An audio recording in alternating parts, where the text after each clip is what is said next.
All right, hello everyone, and peace of Christ to all of you. I hope my voice is coming good and clear. Let me know, please, if you have any problem from your side. I'm adjusting my microphone here. uh, Today, our topic is same as yesterday, same as the day before, same as the day before, same as the day before, but every day is a new topic because it's still, even if it's the same topic, still there's more things to learn. Who is Allah? Hmm. My Skype is open, and today I decide to have an open challenge to any Muslim to call me. And the challenge is very simple. Who is Allah? Any Muslim knows? You see, one of the funny things about Islam that they give you speeches about Allah. You ask a Muslim who's Allah, he said to you, he's the creator. I'm not asking you what he do. Who is he?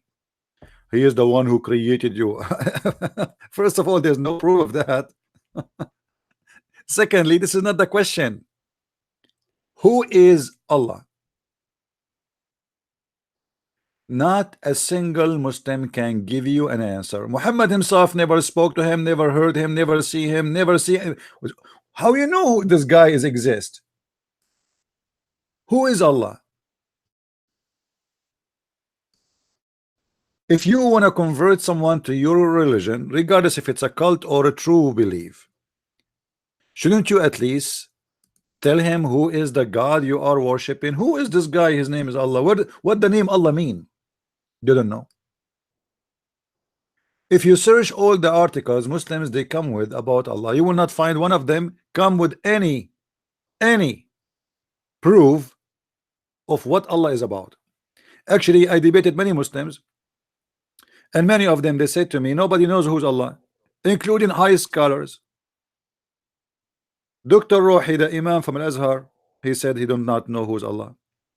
Imam Malik Sar from Tennessee, he do not know who's Allah. Dr. Nabil Bayikli, the head of the Islamic Center of Tennessee, he do not know. All of them, they do not know who's Allah. And they said that to me clearly. If you go with my debate in Dr. Nabil Bayikli, you will see, I think in the video is cut like 2 pieces, 10 minutes each, you know. I think it's number 9 or 10, something like this. He said, first of all, no one knows who is Allah. No one knows who is Allah. Are you sure? So what are you worshiping? All this propaganda and spending money, and you want to convert people to Islam, and Islam is the solution, and Islam is best, but nobody knows who is Allah.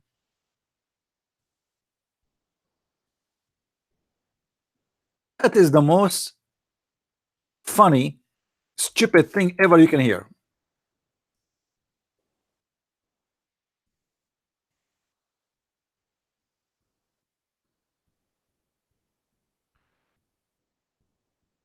Let me see if I can find you the part where he says that nobody knows who is Allah.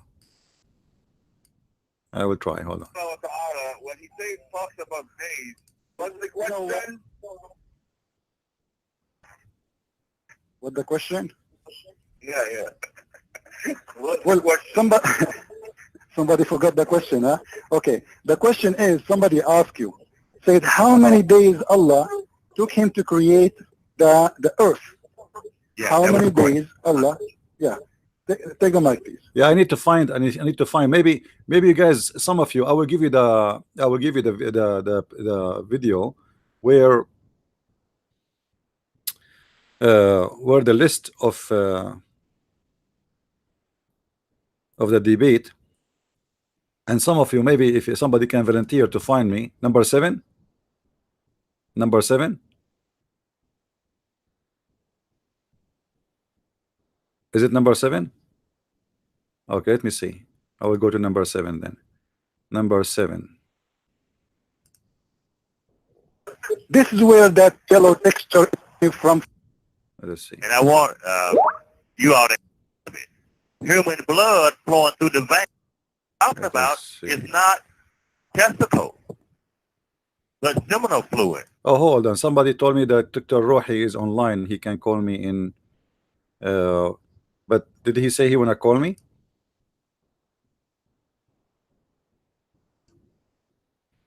All right. Well, let me open Paltalk then. Hold on, give me a second. Well, maybe Dr. Rohi, he can answer us. Who is Allah? And you will see how the answer will be. Perfect. So give me a second. Let me log in Paltalk.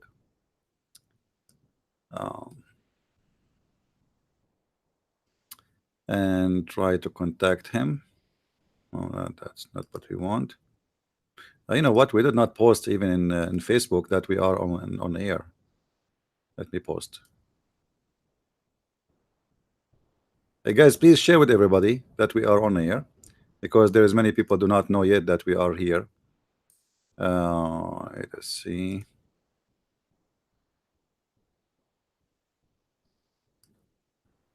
And I will log in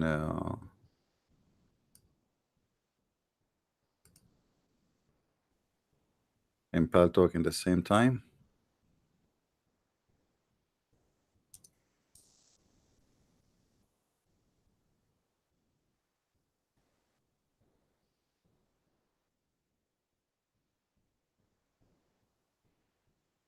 All right.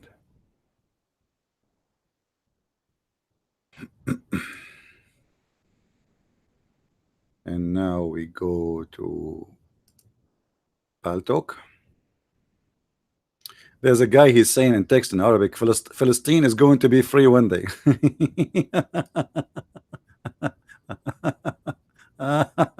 That's a good one, Hassan. How are you doing, Hassan? You watch too much fiction movies, my friend. What about praying that Allah will make Mecca Hurrah one day? Even your Mecca is protected by the American. Did you see they ask Trump to punish the Saudi government and not to give them weapon to protect themselves? Don't you see that Trump, he says if not us, Iran will eat you alive in 2 days, actually in 10 minutes. This is what he said. Anyway, this is not my topic. I don't really, but you can keep praying, my friend. Obviously your God Allah is listening. As long you are praying to Allah, things will come true. All right, let us see if Dr. Rohi is online. I don't see him online. The one who said that Dr. Rohi is online, well, he is not. Oh, here you go. I found him, but maybe he is not. Let us see. Aye. Okay, let us see.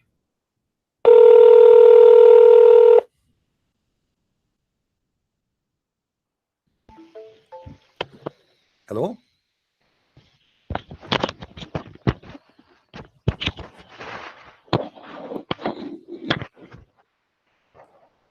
Hello? Hello. Assalamu alaikum, Dr. Rohi. Alaikum assalam, Christian Prince. Hi, how are you? I'm fine, very good, very good. I'm glad that you are online, and somebody told me that you want to call me. Actually, we are live on air, and we have a topic which is, who is Allah? Can you please, like you are a person who have a PhD, and by the way, and the other day, some Muslims, they keep saying, how this guy he have a PhD? I mean, some Muslims, they are saying you don't have a PhD. What do you think of that? What's it, Allah? Some You Muslims, ask about Allah and yeah, who's Allah? The topic is who's Allah? yes. Who's Allah? Just a minute, please. All Just right. a minute. So guys, please invite your friends. We have Dr. Rohi with us live on air, as you see. And Dr. Rohi is a person who have a PhD from Al Azhar University, which is the highest Islamic school, which supposedly he have a lot better education than mine. You know, for me, I have a bachelor degree only in Islamic law. Dr. Rohi have a PhD, and you can tell there's a big difference, right? So we expect a high knowledge from high educated person.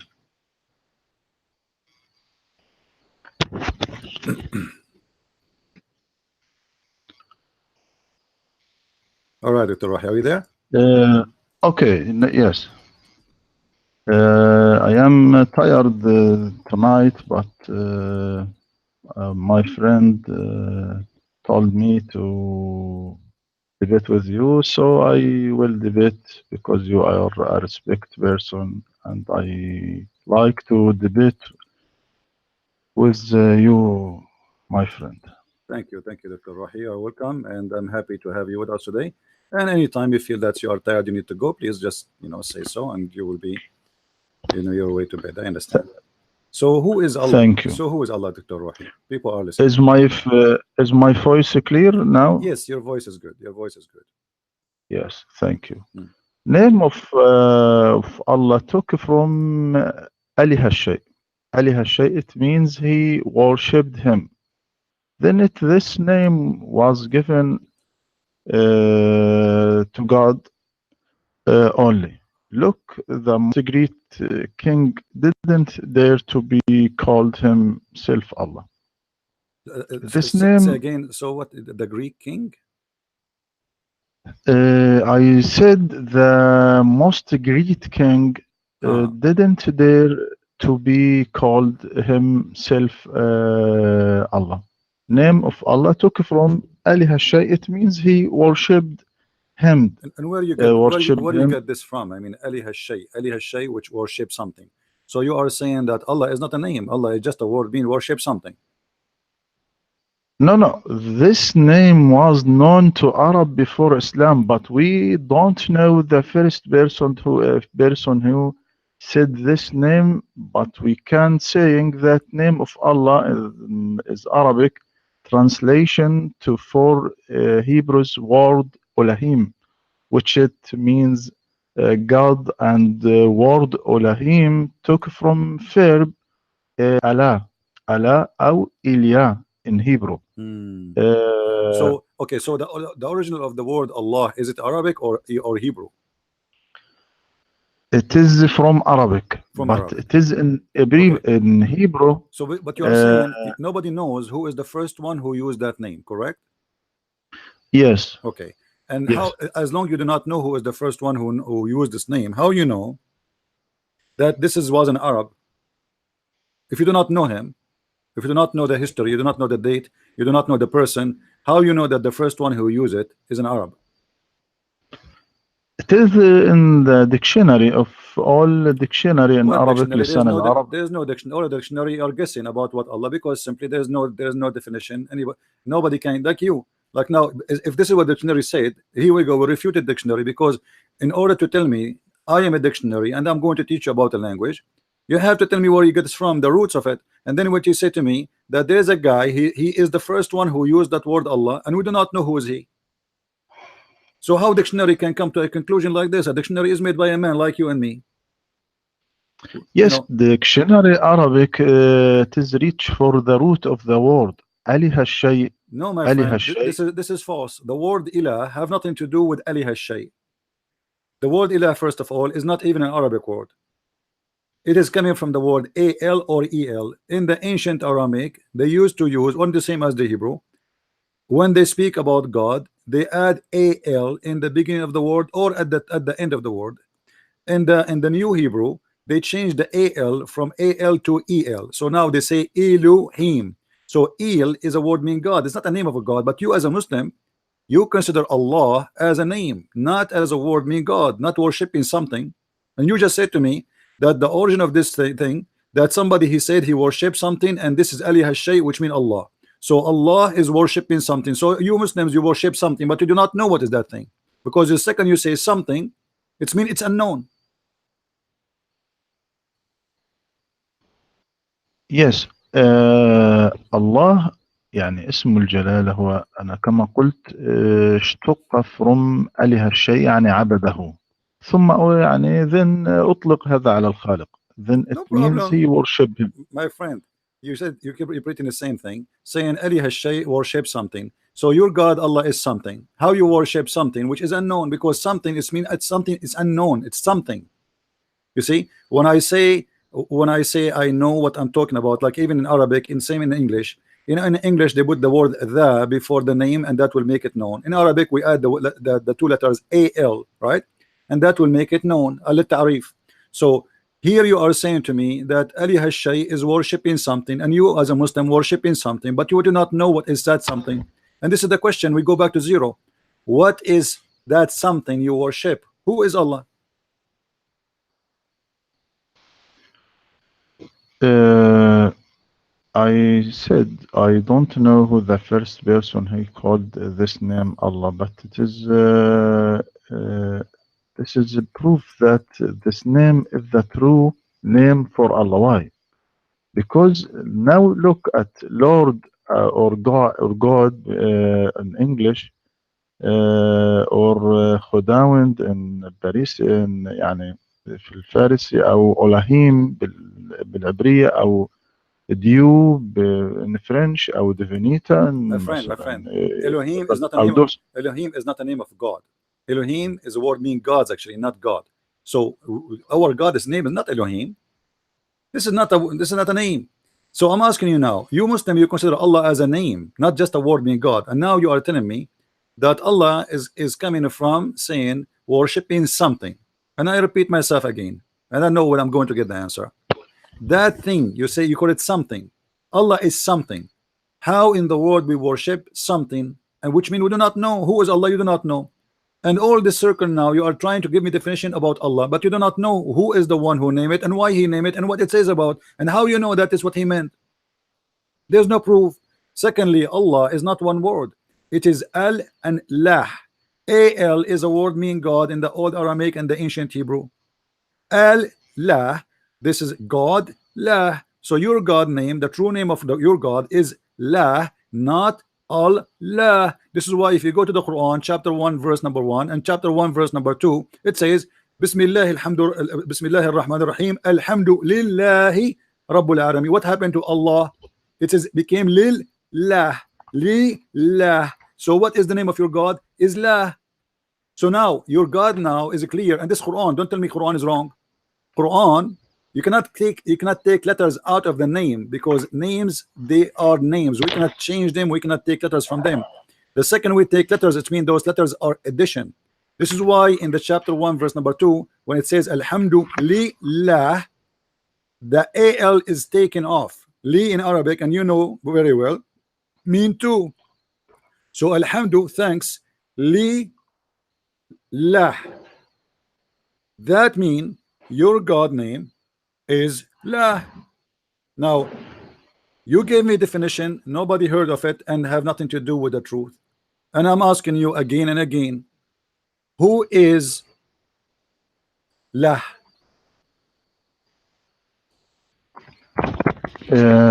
Look, my friend, you have a mistake. Why? And this is not al-ta'rif in Allah, but it is just the letter يعني similar with al-ta'rif, such as as in word English, such as جمع، يعني يكون جمع لكنها ليست الجمع. يعني هنا تتشابه التعريف مع الله، لكنها ليست التعريف. هنا الله لا تبدأ بالتعريف، يعني هنا لا تبدأ Thank you. الألف واللام. So why we take it off? Why we take it off? Thank you. This is what I'm saying. Actually, I am not saying it is a tarif. I am saying that al is a word in the ancient Aramaic and the ancient Hebrew mean God. God. Al is not al-tarif. It's not equal to the in English. So al Yes. is a word mean God. Thank you very much. So al lah, God lah. So your God name is lah, and the al before it mean God. So now God lah. Who is the one who named it lah? You said you do not know. If anyone go right now and search in any website, he will find that in 2 minutes in Google that lah is the name of the moon god. No. Why the lah is the moon god? Yes, hey, this Why? is the truth. You can search right now, Dr. Rohi. You have a PhD. Can you prove this in the lah is the moon god? Yeah, sure. It is very easy. Here we go. Will take me 2 seconds. Here we go. Here we go. My friend, even if no, there hold are, on, hold on. You yes, see, yes, people, they have a like the Christian, they say there's many names, use, but there's words is equal to God. So there's Yah, there's Yah, and there's Yah, and there's Al, which means God, and there's Allah, and there is etc. All of them is equal to one thing. Either you mean God when you say Al, or you mean the name of the moon god. Here we go. I just, it took me 2 seconds. La, La is what? La is the moon god, the lunar god. As simple as that. Anyone can go and make a search in 2 seconds, and he will see the answer. It's not like something mysterious. Google there, full of websites. You can search right now. Search for the moon god. What is the moon god? You will see the name of the moon god is La. It's not a secret. So now look, Dr. Rohi. yes. We have a clear proof that La mean the moon god, and we prove from chapter 1 verse number 2 that this is the name of your god, Li La. Okay, now still will not give me even who is your god, because even this is not my question. Let us say, for the sake of argument, it happened that the name of the god of the Muslims is so the same as the moon god, but it is not. Okay, we will let it go. But who is this god? Still we do not know. Or what you are saying to me, that we as Muslims, we worship a god, his name is La, and this is the same name of the moon god, and all religion is based on the moon. We fast by the moon, we break fasting by the moon, we celebrate by the moon, everything in Islam based on the moon. Yet they are not people who worship the moon god. You will say to me, the Quran says don't worship the moon. Yes, we are not talking about worshiping the moon. The moon god is not the moon. There's a God who is the God of the moon. If you remember, Dr. Rohi, do you remember the story where your prophet, he said to his cousin, he said, I don't believe in the Lord of An-Najm. Kafartu bi Rabbi An-Najm, in the chapter of An-Najm. Who said that? The cousin of Muhammad, the one who was married to his daughter. He said to him, So Kafartu bi what's Rabbi the An-Najm. Do you remember what's where? the relation? Okay, who is the Lord of the Najm? Who is the God of the star? Look, my friend, I answer you about the god, the moon god. Even if there is a worship of the moon in the Arabia, what's the matter of Islam in this worship? I'm coming with my Islam. proofs, my friend. I'm coming with my proofs. I'm asking you. Okay, This is why I'm asking about this. let What the cousin of me. Muhammad? What Muhammad he said to his cousin when he said, I refuse to worship the moon, the god of the stars. Why Muhammad is asking him to worship the god of the stars in the chapter of An-Najm? What's the relationship with the cousin of Muhammad in the Islam? The cousin of Muhammad is not the topic. The cousin of Muhammad, I'm just mentioning to you a topic, like a story in the Quran. I'm not talking about this is what is mentioned in the interpretation for the Quran. Cousin of Muhammad is disbeliever. He worshipped two idols. No problem. But why Muhammad is asking him to worship the god of the star? Look, my friend, Islam is a clear religion calling for the worship of one God. He is the God of the star. He is the God of the star. Yes. Okay. Listen to me, please. The Holy Quran said in chapter 41:37, don't prostrate to the sun or to the moon, but prostrate to Allah who created them. See, I am the one who told you that. I am the one who told you the Quran says don't prostrate to the moon, but we don't. But worshiping, Dr. Rohi, worshiping the God of the moon is not worshiping the moon. You are not answering. A person who worship the God of the moon, he don't worship the moon. So don't prostrate to the moon. Prostrate to the God of the moon. Yes, the God of the moon. Who is the God of the moon? Who is the moon? Who is the God of the moon? Allah, the God of the all worlds who created the worlds. No. Okay, the Quran says Okay, can you go with me to the chapter of An-Najm, verse number 1? Yes, والنجم let إذا me. هوى والنجم إذا هوى ما ضل صاحبكم وما غوى. The cousin of Let Muhammad, me he said to open him, the. the cousin of Muhammad said to him, قال عتبة ابن أبي لهب كفرت برب النجم. Utbah, the son of Abi Lahab, he said, I am a kafir in the Lord of the Star. The Prophet of Allah, he said to him, aren't you afraid that the dog of Allah will eat you?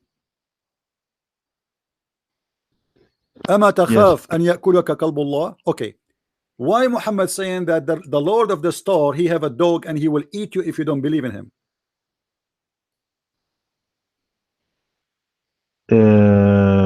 I don't know what is the happen in the cousin of Muhammad and the son It doesn't cousin of matter what Muhammad. happened, my friend, but it doesn't matter.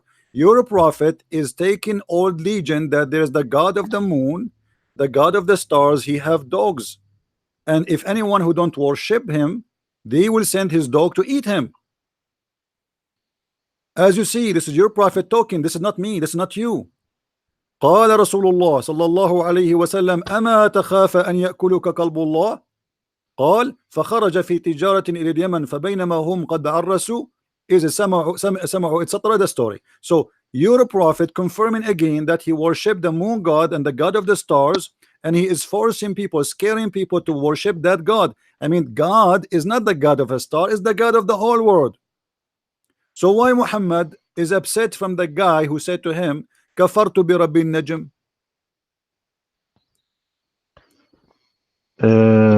Let me set this hadith and insert this hadith, All please. right. كفرت برب النجم.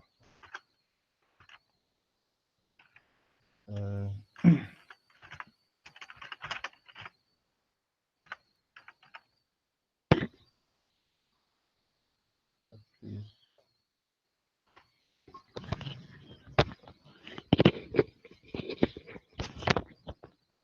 in chapter النجم كفرت برب النجم عن عتبة في أنه عن عتبة ابن أبي لهب حين قال إني كفرت برب النجم إذا هوى فقال النبي اللهم سلط عليه كلبك فأخذه الأسد في طريق الشام.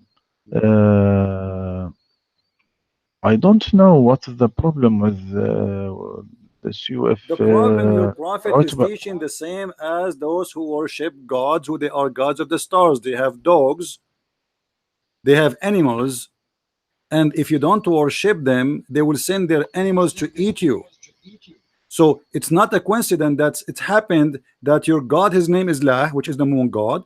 Your god have a dog. I mean, why God have a dog? Can you tell me, Dr. Rohi? Was your prophet exaggerating and lying about God having a dog, or he mean it? رب النجم هو الله رب الأكوان رب العالمين يعني is the رب العالمين Lord of the world, Lord of the universe, Okay, I Lord mean, of this is not a all question. beings. Dr. Rohi, wake up with me. Wake up with me. Listen, Allah is your God. His name is Lah. You said he is not the moon god. No problem.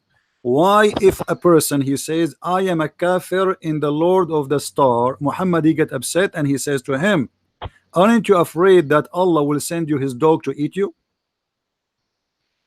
What that have to do with any true belief and any true prophet? Do you really believe that if I don't believe in Allah, Allah will send his dog to eat me? And why he is not sending his dogs to eat me? And why he have a dog? Because, Is that because he is the moon god and the moon god have a dog? no, not a moon god. So who is this God who have a dog? Explain to us, who is this God who have a dog? I thought dogs in Islam are dirty, they are najis. No. Dog is meaning of the lion, not mean dog. It So is your prophet, he said dog, he mean lion? I mean, how come? Come on, Dr. Rohi. When I say dog, I mean dog. The dog is a dog. He can say, Muhammad did not say, aren't you afraid the lion will eat you? He did not say that. He said, aren't you afraid the dog of Allah will eat you? And let us go with you. Why Allah have a lion? Allah will send his lion to eat me? Yes, all the creation it is belong to Allah. No Lion, problem, no dogs, problem. all But how Muhammad he knew that Allah have a dog in heaven? Where did he get this look information from? in this look I read from the tafsir. What's it? قال النبي صلى الله عليه وسلم اللهم سلط عليه كلبك فأخذه الأسد في طريق الشام. كل التفسير كده. فأخذه الأسد في طريق الشام. Okay. The lion took him in the way of the So your Sham. prophet he prayed for Allah dog to eat him. He prayed to Allah to send his dog to eat him, but a lion he ate him. That's mean your prophet prayer did not work. Look what he said. Yes. You are the one who said that. You said your prophet he said he prayed to Allah to send his dog to eat him. Question, first of all, how Muhammad he knew that Allah have a dog? How he knew that he, Allah, is a God who have dogs and he can send them to eat people? And secondly, the guy was not eaten by a dog, he was eaten by a lion, according to the story. So the prayer of your prophet did not work, because he did not say Allah sent him a lion to eat him. He said send him a dog to eat him. All creation belongs to Allah. My friend, beings. okay. You see, you are not listening. Okay, let us go back to zero. Who is Allah? Don't give me name now. Forget about the name. Obviously, the name you just admitted that Allah is a word means something, worship means something. So the name will lead us to nothing. And you said the first one who used that name, nobody knows who is he. Thank you very much. Now, who is Allah? Allah is Lord of the worlds. But this is not an answer. Anyone, all those who have religion, they believe their God is the Lord of the world. Who is Allah? Do you know who is Allah? You do not know. So you are making us giving us a definition that he is the Lord of the world, but there's no proof that he is. And do you know that how you know he is the Lord of the world? Because he said, I am the Lord of the world. How you know he said? How you know he said? Muhammad, he never. In the first chapter in Quran, Alhamdulillah Rabbil Alameen. Well, thank you very much. The first chapter in the Quran proved that Allah cannot be Lord, because how Allah he say thanks to Allah? Yes, one of the greatest attribute of the Quran than other books that he focus on Rabbul Alameen, Lord of the all beings. Dr. Rohi, if you are talking, you are making a speech. Let us say I invited you to our church, and you say, starting introducing yourself, you say, first of all, I want to thanks Dr. Rohi for coming, but you are Dr. Rohi. So how Allah he says in the name of Allah, the most gracious, most merciful, when he is Allah, in the name of Allah? You see, I say in the name of the president or the king or the name of God, for I am not God. This is why I say in the name of the God. But Allah himself, he say in the name of Allah. Obviously he is not the one is talking here. He cannot be Allah. This is the author of the Quran fabricating stories, speaking as he is, speaking in the name of God, but he forgot to switch the personality. So in the name of Allah, the most gracious, praise be to Allah. Allah saying praise be to Allah. And then he says Allah most gracious, most merciful. He just said that already here. Why he's repeating himself? And then he says show us the straight way. Allah is saying show us the straight way. How Allah he say that? This is obviously a prayer made by Muhammad, put it in the Quran, and you Muslims took it and you claim that this is coming from Allah. But until now you do not tell me who is Allah. All what you are saying to me, he is the Lord of the world, but nobody knows who this guy. Did your prophet spoke to Allah? Did he speak to Allah? No. Did he see Allah? No. Have you ever heard his voice? No. So where this is all coming from? There's no proof. The man who gave you the message, he never heard Allah, he never saw Allah, he never witnessed to Allah. So how we will know that there is a God, his name is Allah? And when I asked you what Allah is, you said to me there's an Arab guy exists long time before, and he said worship something, and that is Allah. This is what Allah is for you. Worship something. Thank you. So you Muslim worship something. Nice to meet you. So who is Allah? Nothing. All what we get from you, Dr. Rohi, with my respect to you, that you Muslim do not know who is Allah. No. Allah is sent a book to us, and He proved that He is How he sent prove? the book. How he prove? How he prove? By saying Proved that He said, man have a sperm coming from the backbone. Is that a proof? By saying that sperm coming from the ribs of the women. Have you ever heard of a woman have a sperm and the sperm coming from her ribs? yes, it is. What do you mean yes? What yes? Women have a sperm. Yes. Where do you get it from? What do you get from that women they have a sperm and their sperm is coming from their ribs? Look, now Allah said, فلينظر الإنسان مما خلق من ماء دافق يخرج من بين الصلب والترائب إنه على رجعه لقادر يوم تبلى السرائر فما له من قوة ولا ناصر. Right. What does this mean? Okay. So I translate this this verse. This let man observe Hello. ejected, emerging from between the backbone and the ribs. Right. Indeed, Allah is to return him to life is able. The day when secrets will be put on trial, then man will have no power or any helper. This is now look at this verse. You are said that the semen coming from backbone and the ribs, but coming from testes. So it is a mistake. It is a mistake. The verse not talking about the semen, but talking about the human, because the speech from the first was about the beginning of the human creation, the end of this world, then return the man you to are reading life the once interpretation again. of who, Dr. Rohi? When we speak about something, please give me a reference. All the reference speak that the gushing fluid is the sperm of the man and the sperm of the women. Do you agree or no? All the interpretation says that. No. Okay, give me an interpretation you are reading.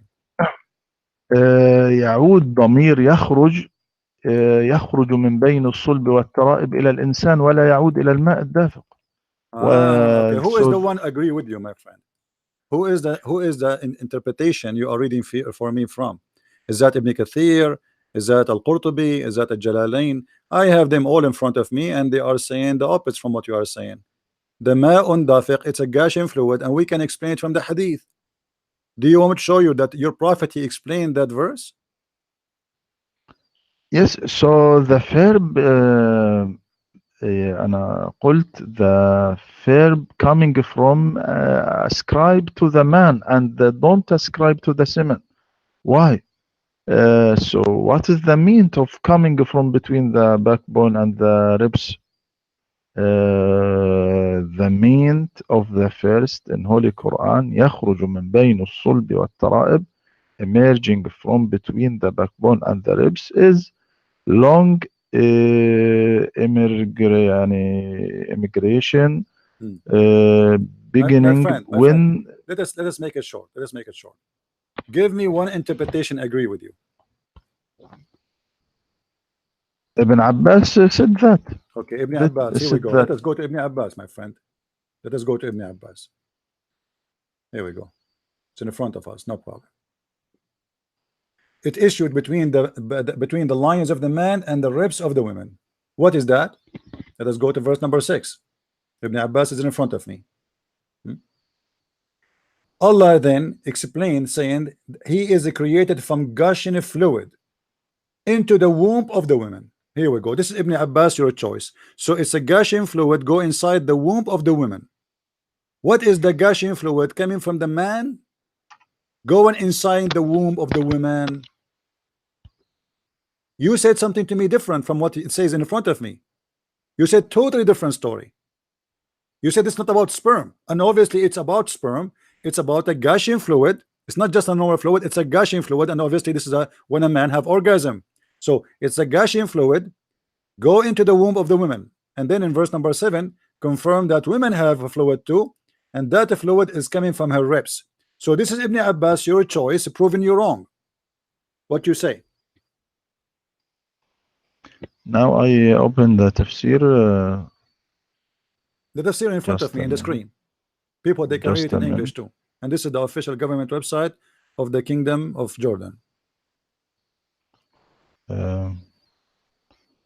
هنا يقول في تفسير النكت والعيون: يخرج من بين الصلب والترائب. فيه قولان، أحدهما من بين الصلب والترائب، من بين صلب الرجل وترائبه، من بين صلب الرجل وترائبه. قاله الحسن وقتادة. هذا هو القول Translate, الأول. please. Translate so people they can understand. Okay. So there's a gushing fluid. Correct me if I'm wrong. According to what you said, gushing fluid coming from between the backbone of the man and the ribs of the man. Correct? Yes. Okay. Correct. What is the gushing fluid come from between the backbone and the ribs of the man? What kind of God he says that the sperm of the man is coming from the backbone, between the backbone and the ribs of the man? According to you. This is what you said. This is the opinion of Qatada. Okay, we went with the opinion of Qatada, but this is horrible. What kind of God he says such a thing? What the sperm of the man have to do with the ribs of the man?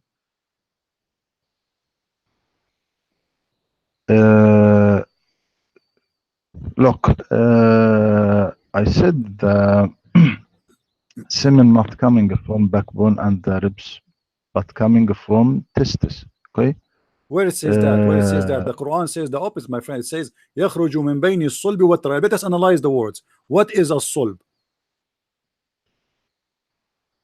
Is the backbone, correct? A sulb is the backbone.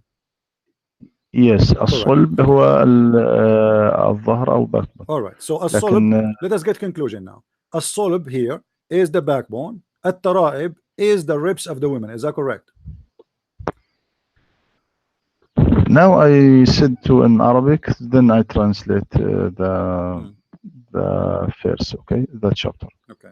الحديث في الآيات السابقة عن بدء خلق الإنسان ثم إرجاعه حيا، الضمير له عندما قال فما له من قوة ولا ناصر، لا يستقيم إذا أرجعناه إلى الماء الدافق، إنما إلى الإنسان.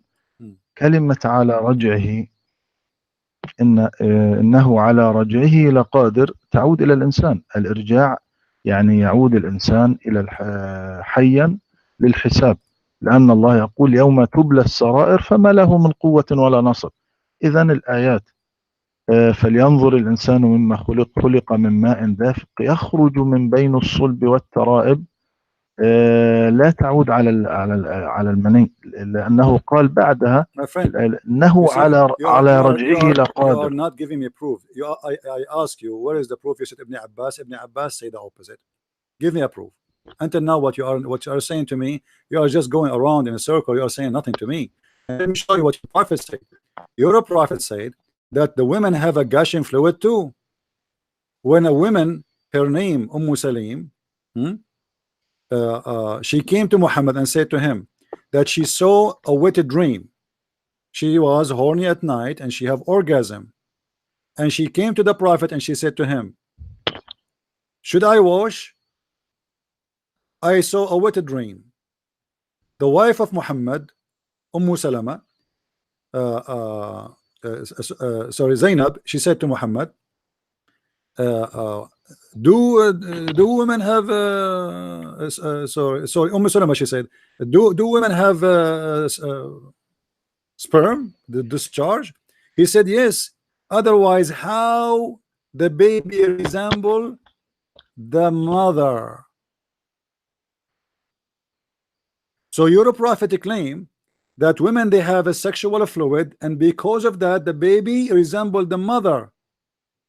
So you are saying to me you have God, and the God he proved himself in the Quran, and Muhammad is the proof, and whatever Muhammad he say is true. And here we go, Muhammad he claimed that there is a sexual fluid coming out of the women, and this is the discharge of the women, and because of this discharge the baby resembled the mother. Is that accurate, my friend? Do you want to read do you want to read for you the hadith in Arabic so you can get it better? قالت يا رسول الله إن الله لا يستحي من الحق هل على المرأة غسل إذا احتلمت؟ قال نعم إذا رأت الماء فضحكت أم سلمة فقالت أتحترم المرأة؟ فقال النبي صلى الله عليه وسلم فبما شبه الولد. So your prophet confirmed what is written in the Quran, that women, they have sexual fluid, it is gushing out, discharge, and even Muhammad in different hadith he described it as yellow and thin, and the water of the man as thick and white. So why are you going around in a circle saying the Quran doesn't say that, when your prophet he confirmed that?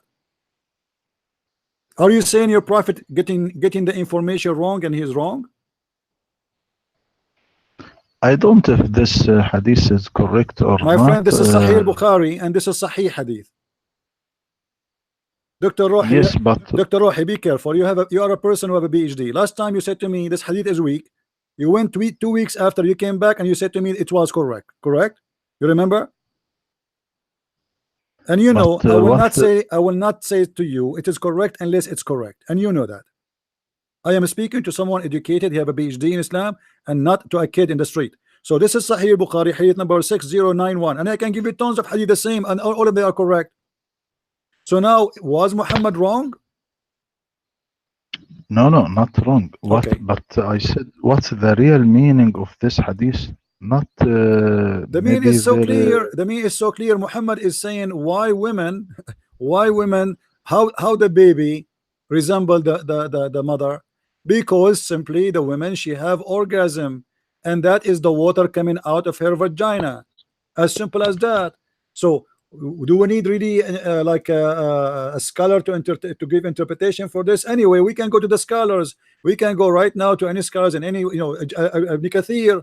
We can go to Al-Qurtubi, Al-Tabari, Al-Jalalain, whatever you want. All of them agree that this is the case. In the ancient time, there is no science and no how the baby come. It is so as Muhammad, we see. So you are saying Muhammad because he was ignorant? He do not know? No.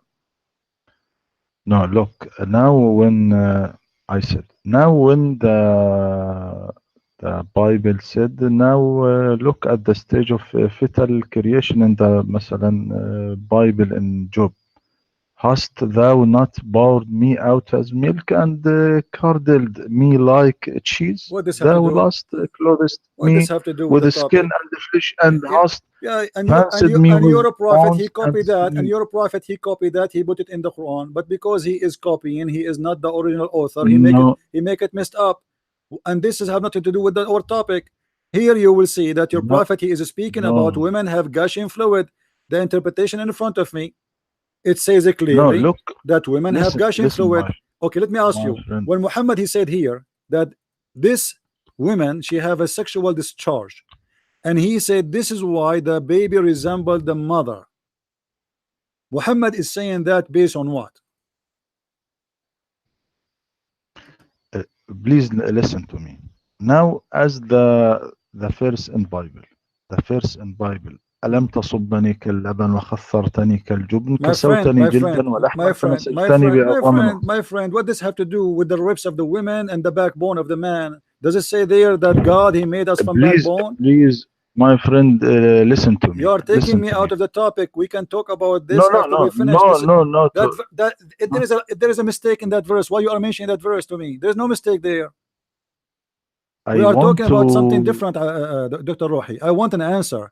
Why in the word your God and your prophet both they think women they have gushing fluid, and that fluid make the baby look like them, and that gushing fluid is coming from the ribs? I have all the interpretation in front of me. All of them they consist, and they say that the ribs of the women at Tara'ib is the ribs of the women. The first chapter of Quran in Surah At-Tariq is clear that ماذا يقول فلينظر الإنسان مما خلق من ماء دافق يخرج من بين الصلب والترائب نات سمن نات ماء دافق إنه على رجعه لقادر يوم تبلى السرائر إنه الإنسان. So I translate, let man observe from what he was created. He was created from a fluid ejected, emerging from between the backbone and the ribs. Indeed, Allah is to return him to life is able. So the day when secrets will be okay. put onto So it. you just said that your God, he said, you repeat the same thing, that you are created from ejected fluid, ejected from where to where, Mr. Rohi?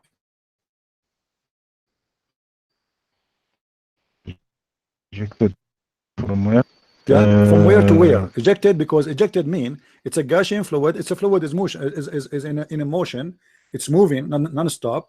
So it's a Gaussian fluid, which means it's moving fast from point A to point B. Where this Gaussian fluid moving from where to where? the first is talking about man, not talking about cement. The first not talking about the cement, talking about the human, because the Who agree speech with you? from the Who agree first with you? was No, no, no, about. my friend. That it's the human. Yes, it's about the human, but the human is created from Gaussian fluid, ejected. You are the one who said that a second ago. Look at the man. Why the man don't look how he was created?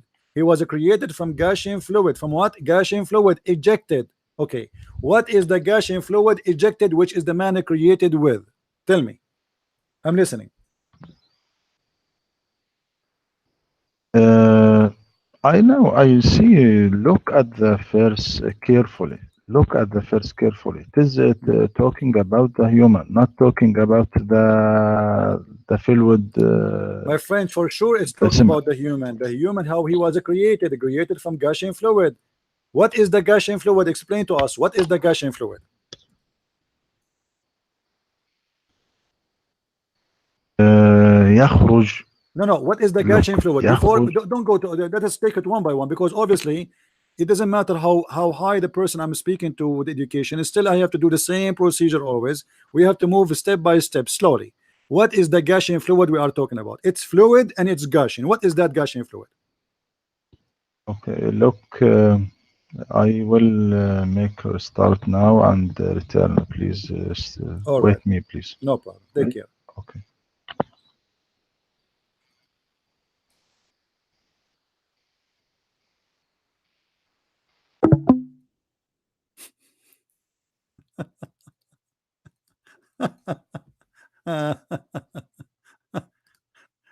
Yeah, right. Yeah.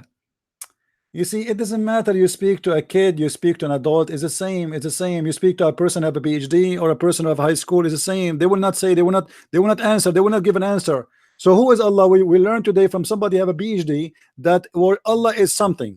I mean, thank you very much.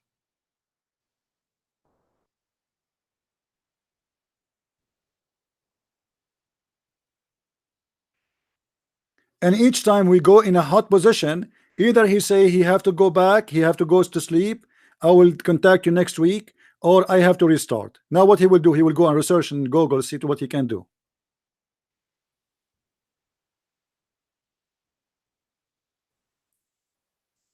Who's next?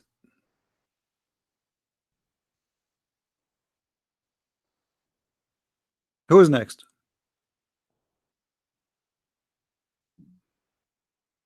And I mean, by the way, speaking to Muslims is very frustrating, because you know that they are playing games.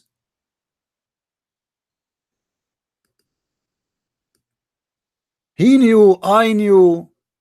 It's a game. It's like it's not. We are not debating.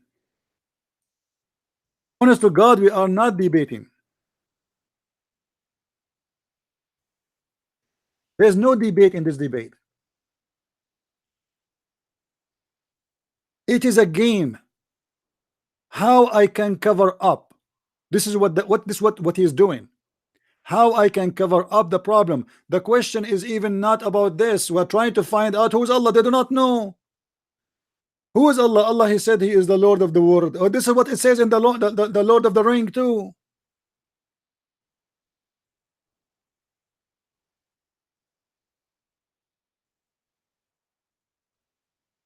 How I can follow a God? I have no idea who is he. I hope Dr. Rohi will call me back again. Let us hope.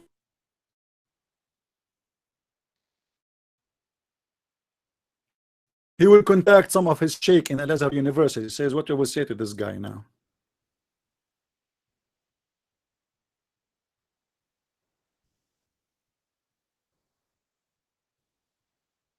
My voice is broken. Is my voice is good?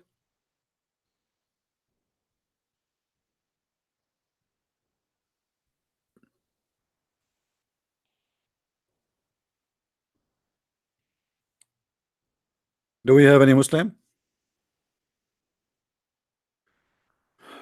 As you see in front of you, Muhammad, he described that the water of the women is thin. Muhammad is expert. Muhammad is expert in sex. What I can say, I mean, this guy, he slept with a lot of women.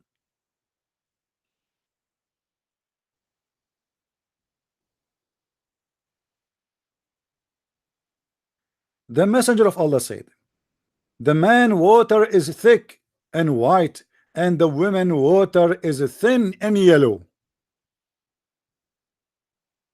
By the way, women, why you have a water it is yellow? I mean, can't you use filter? Obviously it's not clean. What a joke. This is a prophet of God teaching people that you have a water it is yellow and thin. Hey women, you have water it is yellow and thin, and the man, your water is white and thick. I mean, this is education. And to explain to us what? To explain to us that whichever of them comes first, the child will resemble the parents. I see, I'm going to convert to Islam now. This is science. And this guy playing all this game to me to say to me, oh, the gushing fluid does not mean the sperm. And now, by this is a prophet, we know how each one of you, what happened in the bedroom of his mother. If you are a boy, well, obviously it was your father who have orgasm first. Sorry to tell you, this is what happened. We know it now. This is what happened between my mother and my father. Obviously, my father, he have orgasm first, so the baby was out the boy. If your mother have orgasm first, the baby will be a girl. This is very scientific, and this here we go. We prove that Muhammad is obviously is the best prophet, and he is Dr. Muhammad. And now we knew why Muslim they worship a God. His name is something. I mean, did you hear him saying we worship a God? His name worship something. Did you hear it?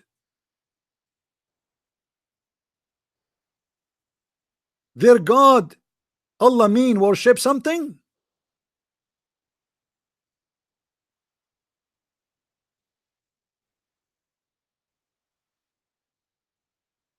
What is that? And this is why I don't like to have a Muslim guest in my show, because I'm afraid most of you will convert to Islam after you hear the science and the knowledge and how convincing they are. You see, they are so convincing when they speak to somebody who speak no Arabic. He have no knowledge. He do not know what he's talking about. If you have all those requirements, the Muslims will be so happy to jump on you, not to debate you. They will jump, they will challenge you to debate. Look, go YouTube right now. See how many Muslims challenging everybody there, but nobody is challenging me. And the poor me, I stay here for 5 hours, 6 hours.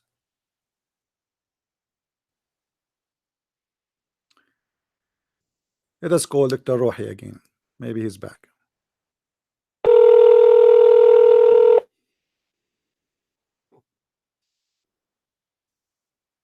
Hello? Hello?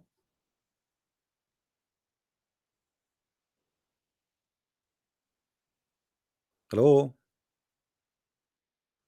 Doctor, I hear nothing. Are you there?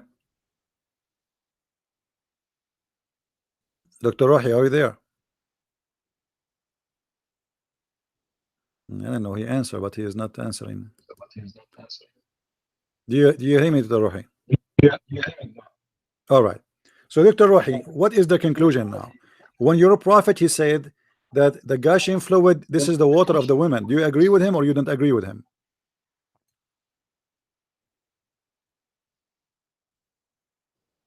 Hello?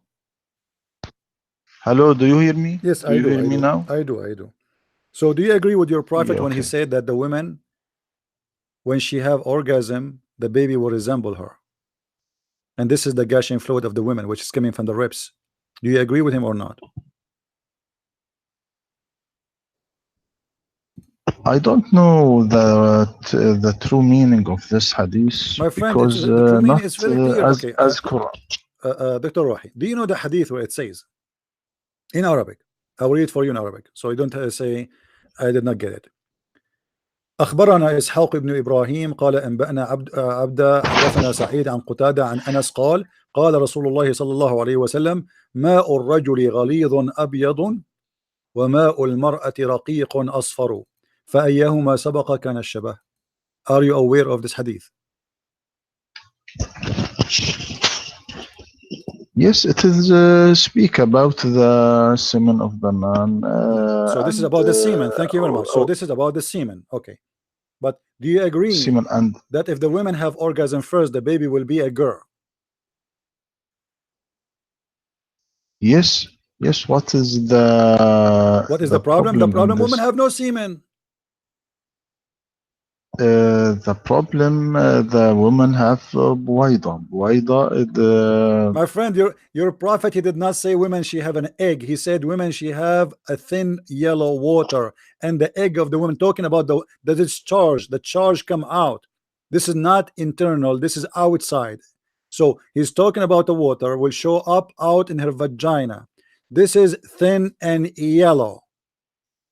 This is not the egg, so don't mix things up. So here he's talking about whoever comes first, the baby will be the same as the parents, and you agree with that. You said there's no problem with this. So what is the water which is ejaculated of the man is white, thick sperm. What is the water ejaculated of the women? It is yellow and thin. And whoever comes first, the baby will resemble the father or the parents. And you said you agree with this. But anyone who is listening, he knew that this is false. Absolutely false. If the baby is born, when the baby is born, have nothing to do with the who have orgasm first, especially we are talking about the gender. Your prophet saying here that whoever come first, the gender will resemble him. This is absolutely false. What do you say? So I have a problem in my computer. So Dr. Rohi, the problem is not in your computer. The problem is in hadith. The problem is in the Quran. It's not in the computer. Come on. You are trying to make excuse. I'm getting it. I'm getting it. It's okay. I understand. You are not the first one who make excuse to go. My friend, that problem is here. Stop saying I need to restart. I have a problem. I know what is the problem. The problem, you do not know what to say. What kind of a prophet he claimed that he is speaking in the name of God, yet he said that whoever have orgasm first, the baby will resemble the parents. And I'm so upset from my father, by the way. Look, because my father have orgasm first, I look like him. I look scary. I wish my mother she have orgasm first. What kind of knowledge this knowledge is? Now we talk about the verse of the Quran يخرج من بين الصلب والترائب. Then later we talk about We this are hadith. talking about it. We did not get out. We are not getting out. We are showing you what your prophet explained, that how the baby is created. The baby created by a fluid of the women and the fluid of the man. When your prophet, he said whoever come first what? Come with the fluid. What is the fluid? He described the fluid. He said the man fluid is thick and white, and the women fluid is thin and yellow. So we are in the same verse, the same topic.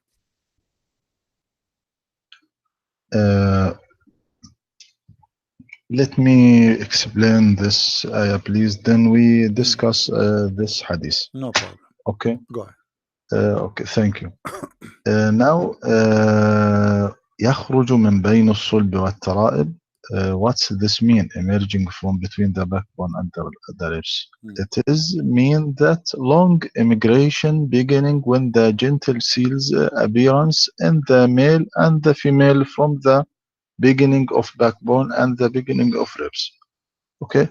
Then ovary migrates to the pelvis beside the womb, and the testis migrates to the scrotum at the moment the human turns into sperm and migrates to ovum after Dr. Rohi, is that Islamic explanation, copulation or and is that Islamic explanation, or is this a science explanation? Give me the Islamic explanation. Do you want me to read for you Ibn Kathir?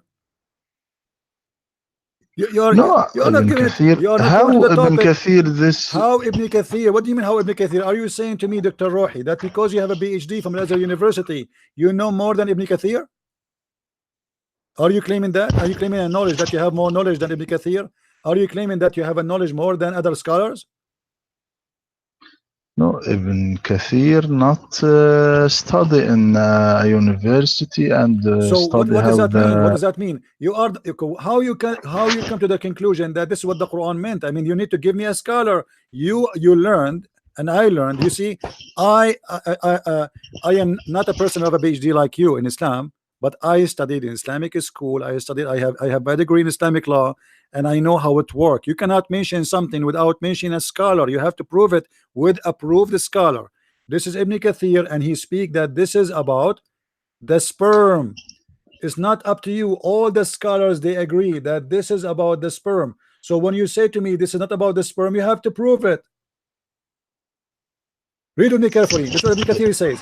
He is created from Ibn water gushing forth, meaning the sexual fluid that comes out bursting forth from the man and the women. Do you see it? This is Ibn Kathir. I'll read for you in Arabic. I'm showing it to the people in English. It says يقول ابن كثير في تفسيره ثم خلقنا النطفة علقة إن الله صير النطفة وهي الماء الدافق الذي يخلق من صلب الرجل وهو ظهره وترائب المرأة وهي عظام صدرها وما بين الترقوة إلى السرة. Do you see it?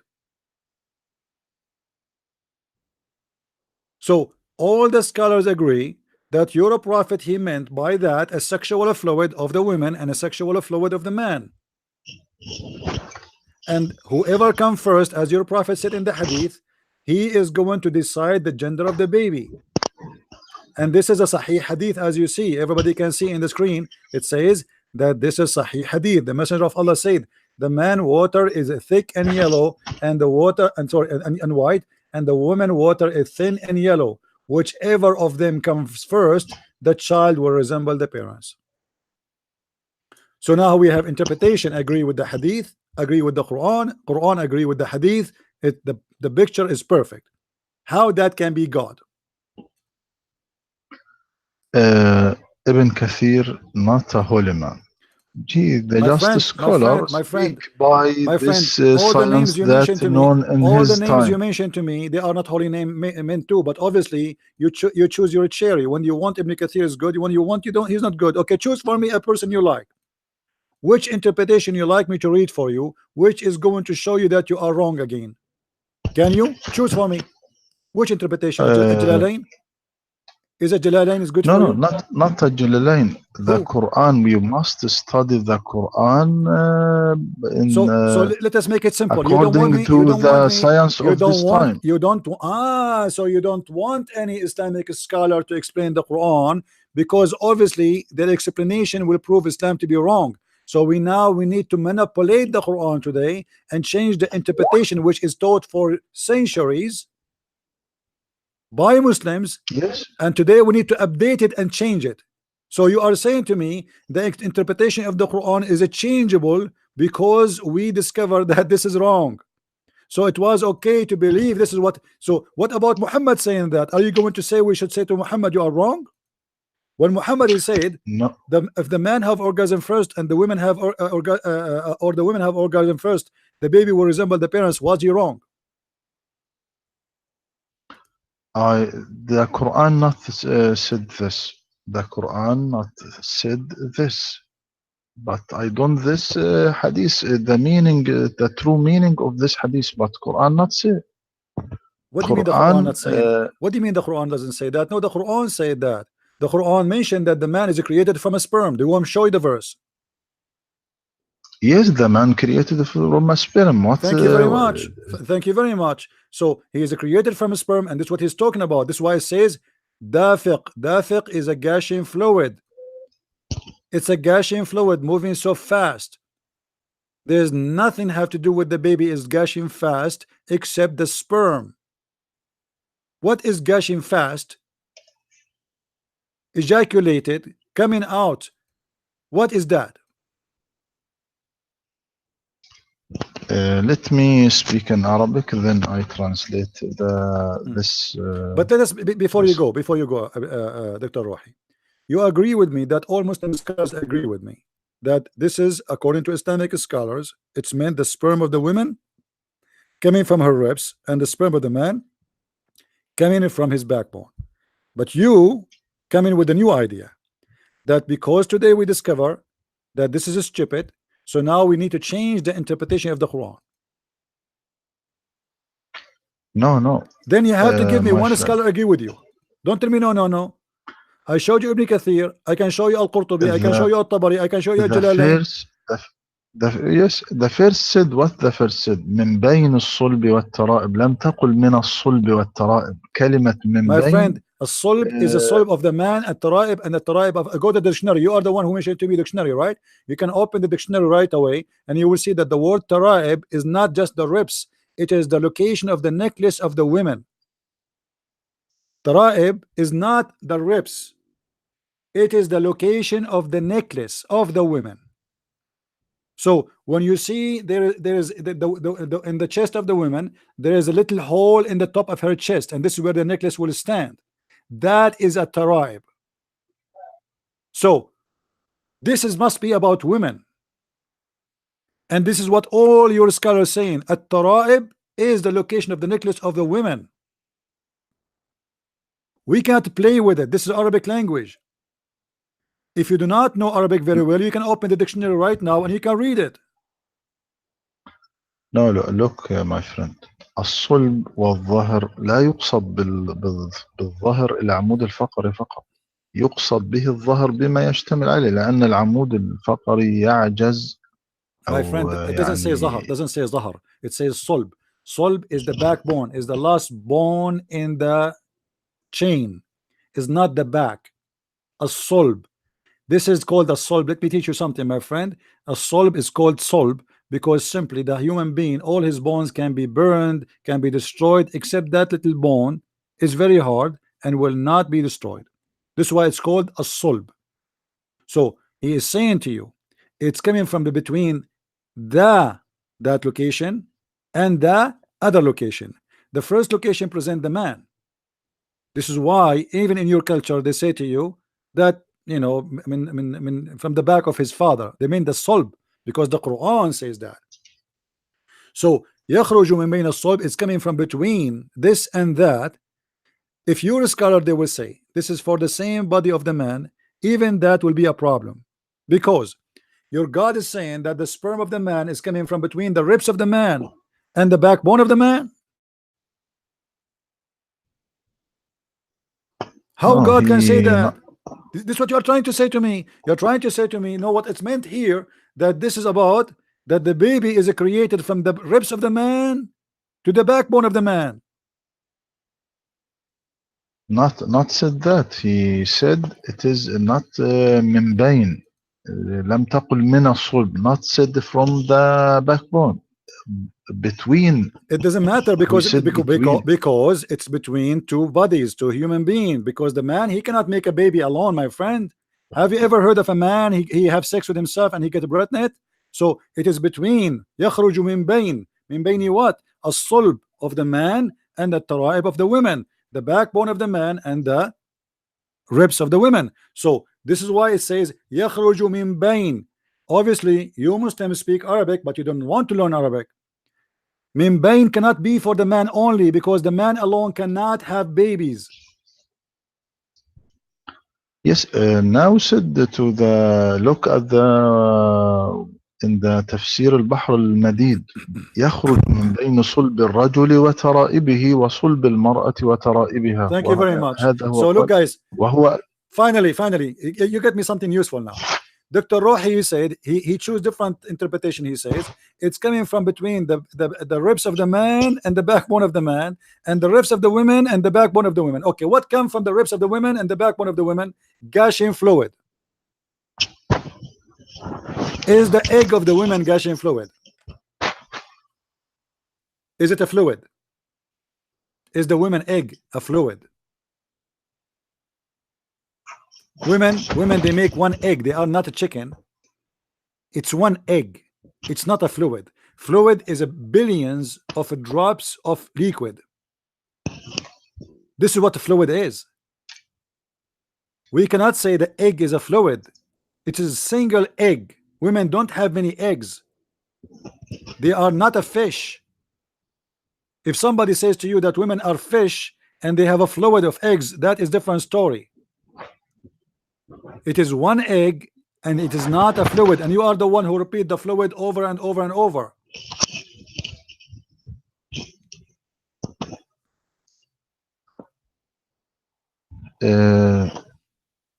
You don't understand the chapter. Okay, you know, Dr. The Rohi, verb forget coming about this. from You know what? ascribe the man Okay, and okay. don't My ascribe friend, my friend, you are saying I don't understand. You are saying I don't understand. Look like, and not only me, I don't understand. Ibn Kathir don't understand. Al-Qurtubi don't understand. Al-Tabari don't understand. Al-Jalalain don't understand. So all of us, we don't understand, but you understand. When you say to me you don't understand, when you say to me, Dr. Rohi, when you say to me you don't understand, I want you to say to me, look like you and Ibn Kathir and Al-Jalalain and Al-Qurtubi and Al-Tabari and all the scholars don't understand. Say that, because I am not quoting to you what I understand. I'm quoting you what they are saying. Is it this what Ibn Kathir said? Are you willing? Are you willing to say, look like Ibn Kathir and Christian Prince don't understand? Say it. Why nobody of the Islamic scholars accuse Ibn Kathir of fabrication for saying such a thing the Quran does not mean? Why nobody accuse Jalalain? Why nobody accuse Ibn Abbas? You mentioned to me Ibn Abbas, I open Ibn Abbas for you. Ibn Abbas, he says the ribs of the women.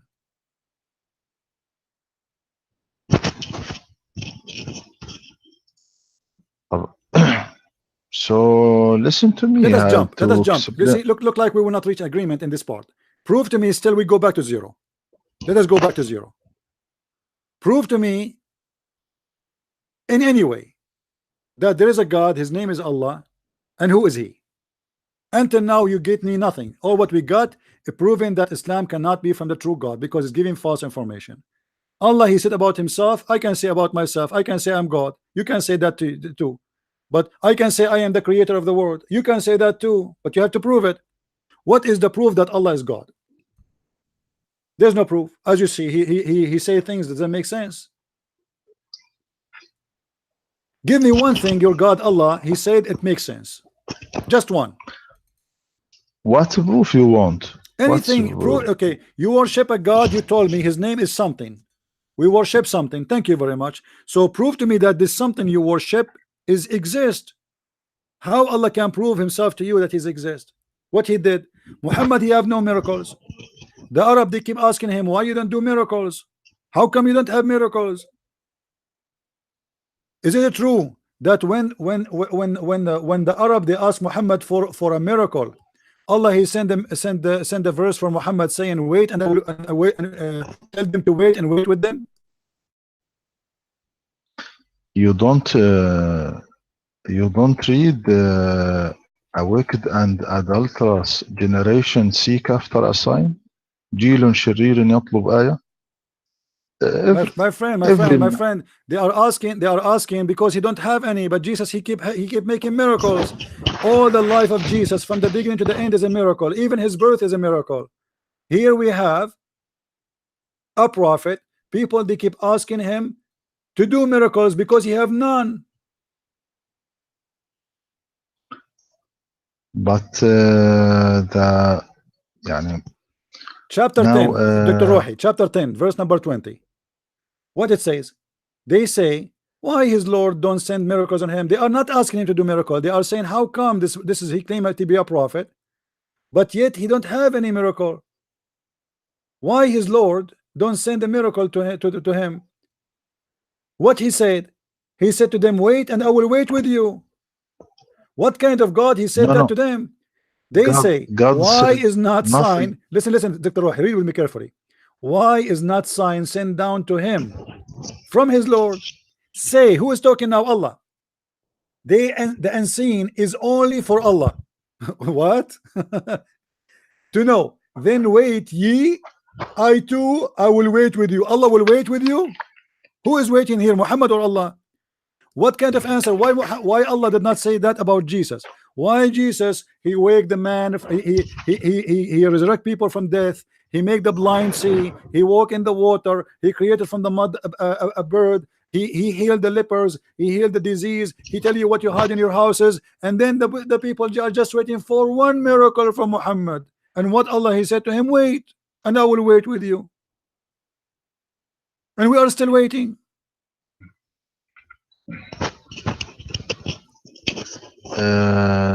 What Allah said in the Holy Quran about the miracle?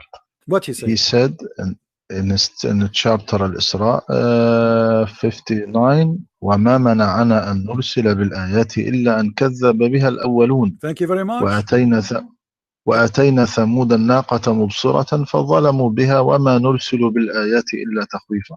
Nothing prevents us from sending miracles, sign, except that the ancient called them lies.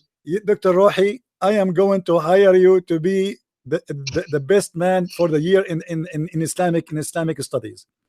Dr. Rohi chose for us a verse from the Quran saying, look what Allah said about making miracle. We refrain from sending signs. So Allah, he refrained from sending signs. Take a note. So you agree that Allah refrained from sending signs? Do you agree with Allah that he really refrained? Is Allah here telling the truth or he is lying? Is Allah he tell the truth? Okay, so so you agree that he refrained from sending signs. So how he say I refrain from sending signs when you Muslim you say the Quran itself is a miracle? By saying I refrain from sending sign, he made a miracle. The same phrase, it is saying he refrained from making miracles, he is making a miracle. How crazy that is.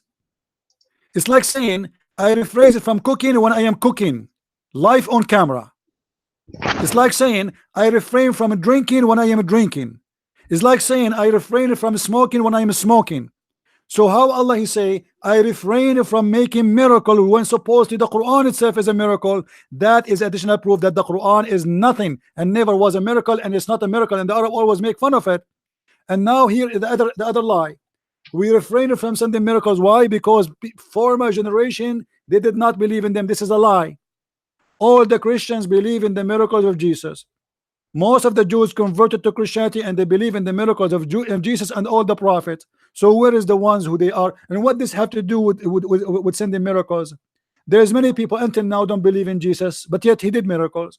There's many people don't believe in Moses, but yet he did miracles. Since when that God he will strike? Look like your God is a French guy in France. He have a strike every 2 days about going to the train station. Why? Because you don't believe in my miracle. This is not an answer of God, because simply he have no miracles and he have to make an excuse why he is not making miracles. People waiting for Muhammad to do one. So what he say? Oh my God, he refrained because you don't believe in it anyway. Well, let me tell you something, Dr. Rohi. I am a prophet, Christian prince, and the God who sent me to you, if you ask me to do miracle, I will say to you he's refrained because the Muslim don't believe in it. How silly. What do you say? No. What I say?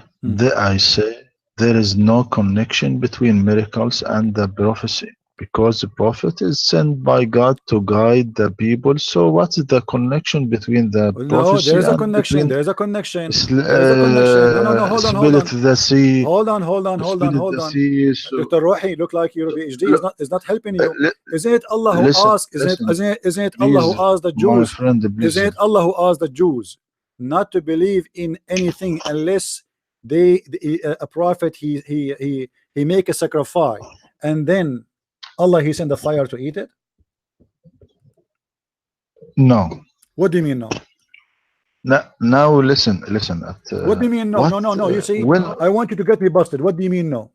Please listen to me. No, I'm listening. What do you mean no? I want you to get me busted. I want to know what is the name of the teacher who gave you PhD, because obviously your school, the Azhar University, have nothing to do with knowledge. الذين قالوا إن الله عاهد إلينا ألا نؤمن لرسول حتى يأتينا بقربان تأكله النار قل قد جاءكم رسل من قبل بالبينات. Why you are saying to me no? Chapter 3 verse number 183. They are asking him, saying to him, Allah said to us, we will never believe in any messenger unless he sent to us down a fire to eat a sacrifice we present to him. And if he do, he is a prophet. Do you see it? Why you are saying to me no? They said Allah took our promise. So Allah took what? Our promise. There's a covenant between Allah and those people not to believe in any messenger unless he showed us a sacrifice consumed by the fire from heaven.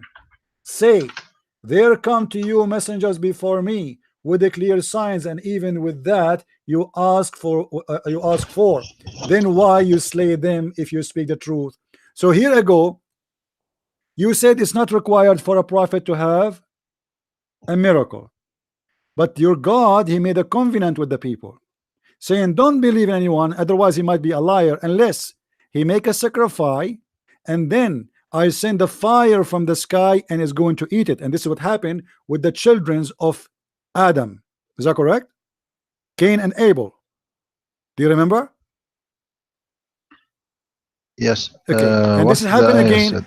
And this again happened with who? This is again happened with who? Happened again with Abraham. Is that correct? No. What do you mean no? Look at didn't this. Didn't Allah he sent the fire and ate the ram? No. What do you mean look no? Do you want to show it to you? Quran, what do you mean no? What the Holy Quran said? No? What the Dr. Holy Rohi, Quran said? don't drive me crazy. When you say to me no, you are forcing me to show everybody that you are not in the truth. Did Allah send a fire to eat the ram, which is Allah himself he provided to Abraham? Yes or no? Is the Quran said this? What are you talking about? So you are saying that this is not true? Yes. Okay, hold on. Yes. Okay, hold on.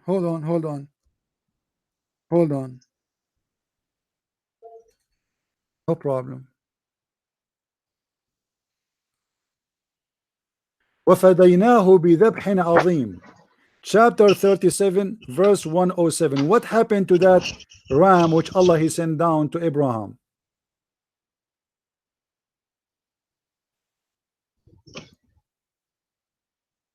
بذبح عظيم. Where the fire that you said the fire? So you have no idea about where the fire is coming from. You never heard of this before. Let me no, read the make it clear. I want you to say I never heard of a fire came down from the sky and ate the sacrifice of Allah. I want you to say that. Say it. Yes. You never heard that before. I want to read the ayah. الذين قالوا إن الله عهد إلينا ألا نؤمن لرسول حتى يأتينا بقربان تأكله النار. قل قد جاءكم رسل من قبلي بالبينات وبالذي قلتم فلما قتلتموهم إن كنتم صادقين. Look at this ayah. الذين قالوا إن الله عهد إلينا ألا نؤمن لرسول حتى يأتينا بقربان تأكله النار. They said this. Now look at. I want to translate the ayah. لحظة. Don't worry about translation. People they can read. I have it in the screen. I have it in the screen. People they can read it. So I don't see what okay. Well, Allah took our promise not to believe in the messenger unless he showed us a sacrifice consumed by the fire from the heaven. Say, there come to you messengers before me with the clear signs, and even with what you ask for. Why did you slay them if you speak the truth? Okay. Now what? Those are the said who said surely Allah has enjoined us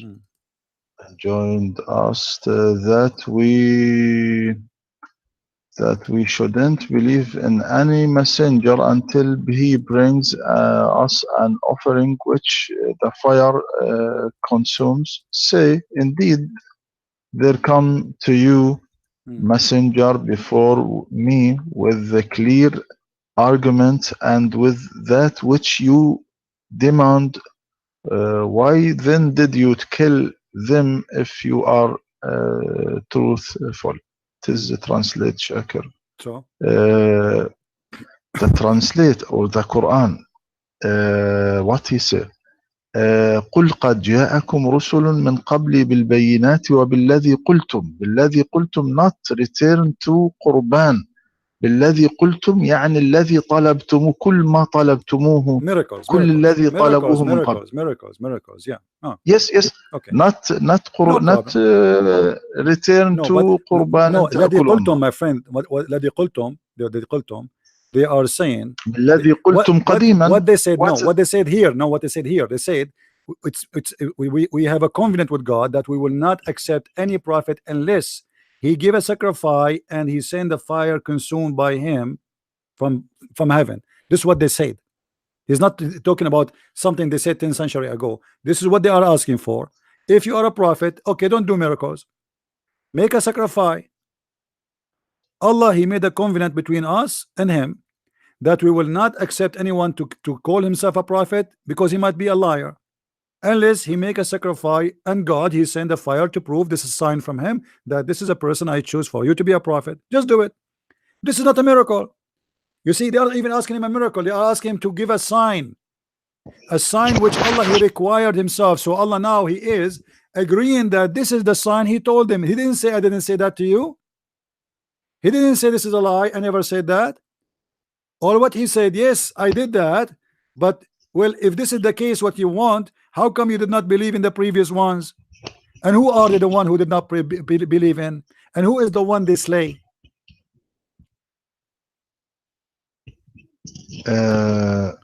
Look at the miracle that the disbeliever asked the prophet to bring it.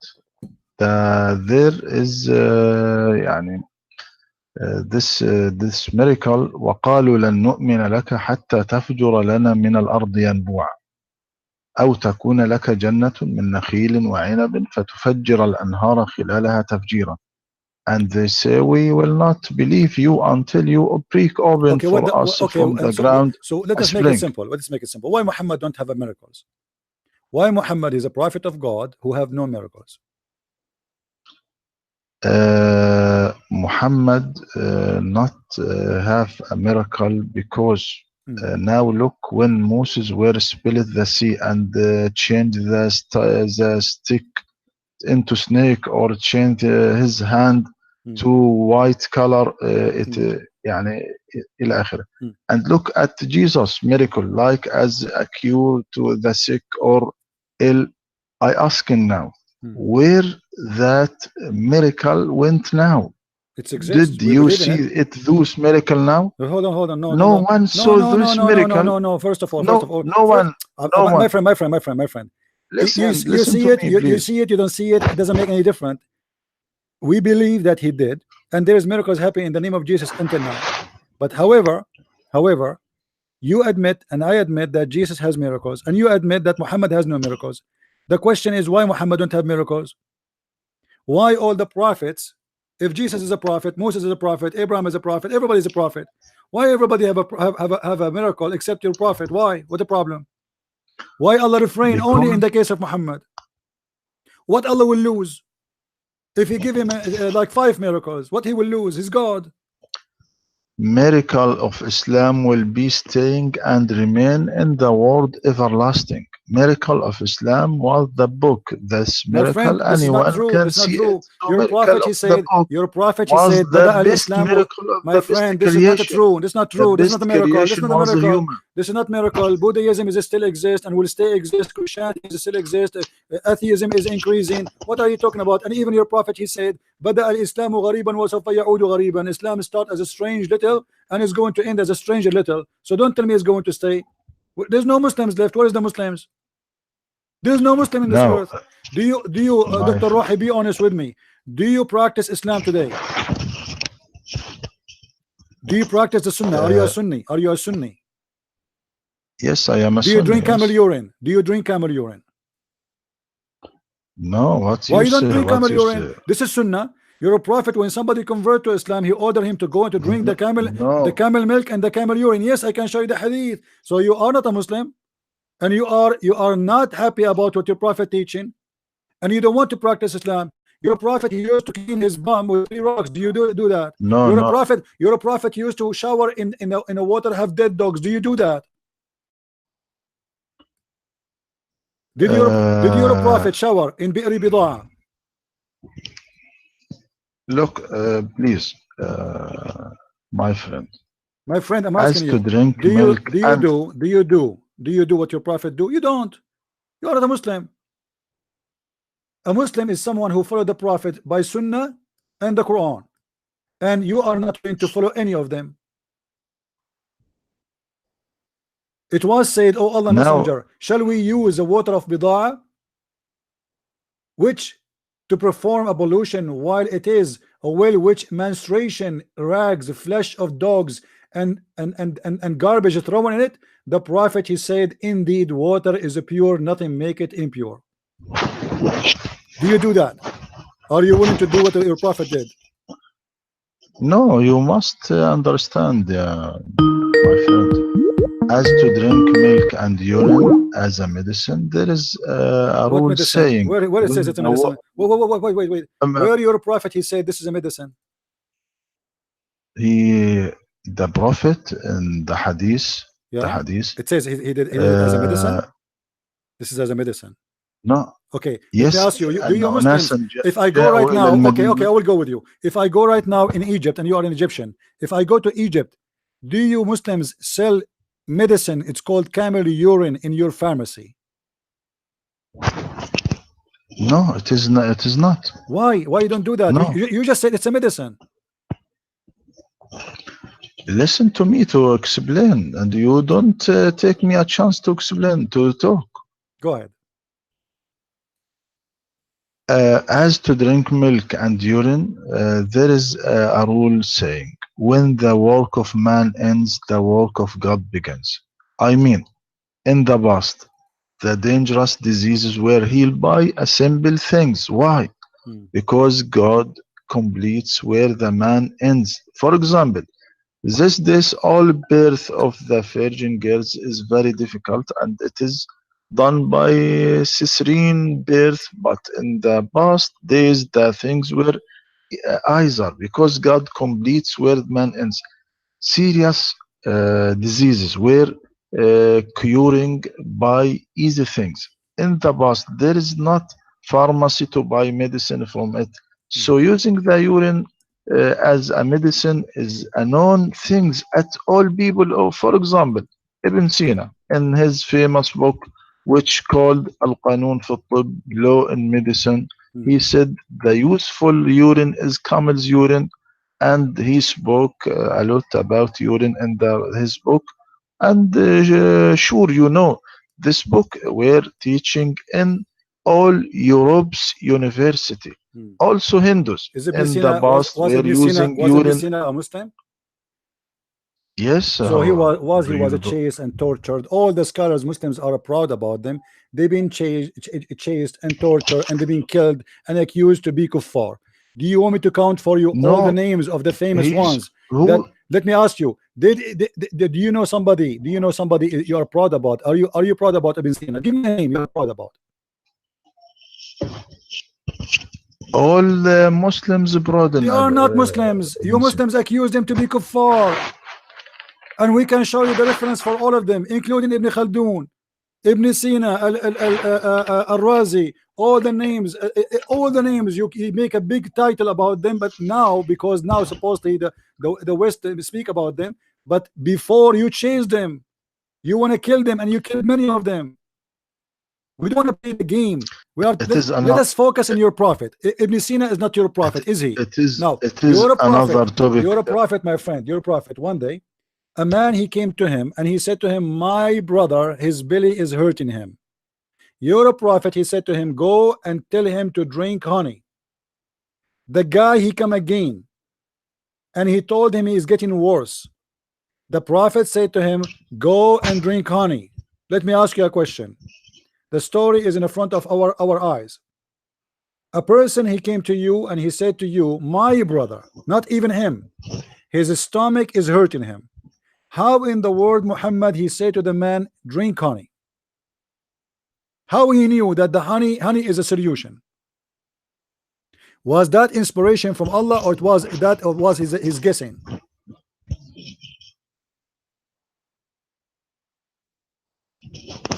Look, we first we end the urine camel.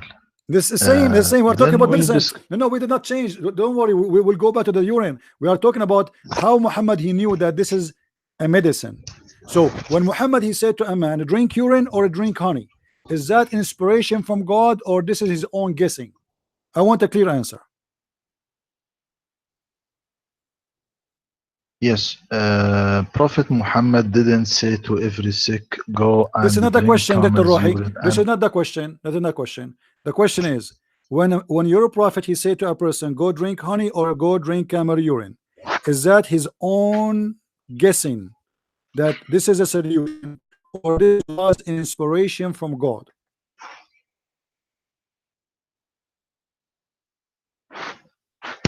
Yes, from a solution. Yes.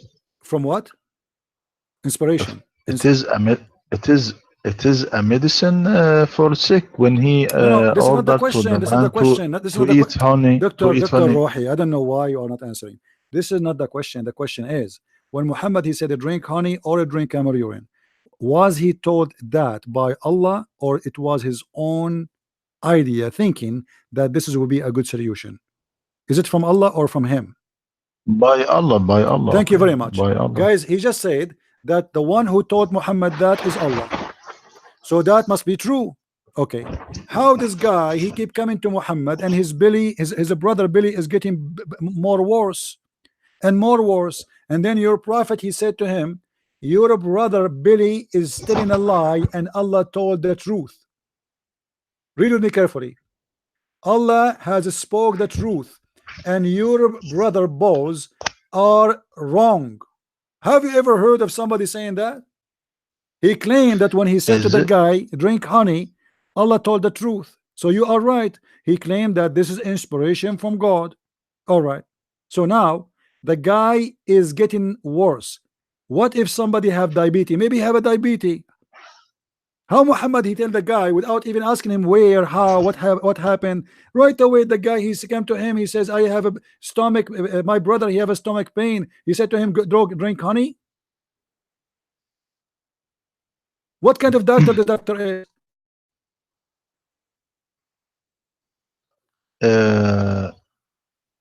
As the honey and honey, is this come in the Quran that he said the man to the man go and drink this is the honey? hadith. This is in the hadith. This is Sahih Muslim, hadith number 2217.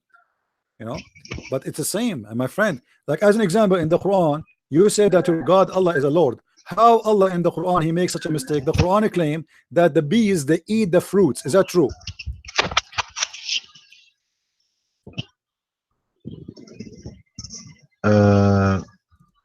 It is as to me, it is not a true hadith. As to me, it is not a Why true is hadith. it true? Why is it true? No, it says it true. It is true. It is true.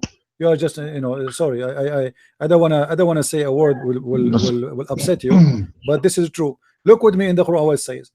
That Allah, he said to the Quran in chapter 16. If you go to chapter 16, it says, chapter 16 verse number 69, Allah, he said to the bees, go and eat from the fruits. Do the bees eat from the fruits?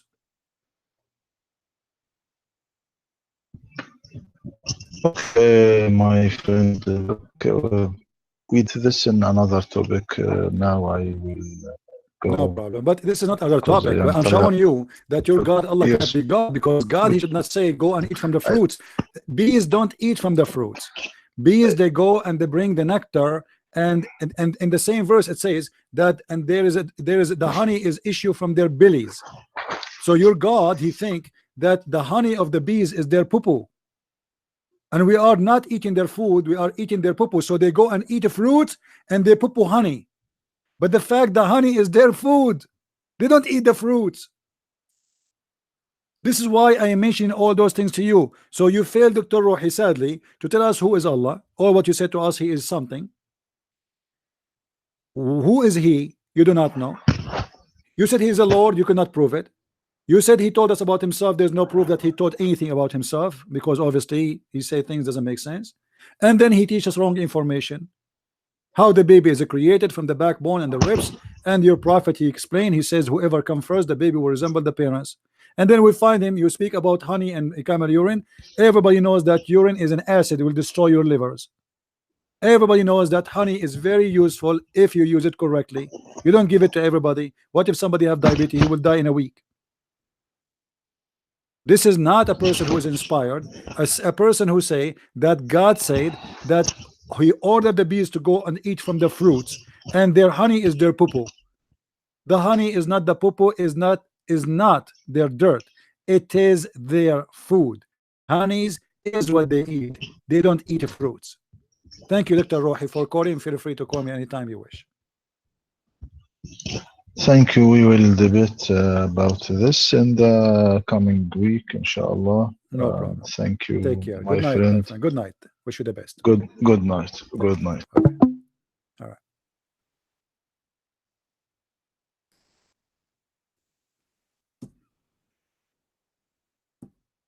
Oh boy.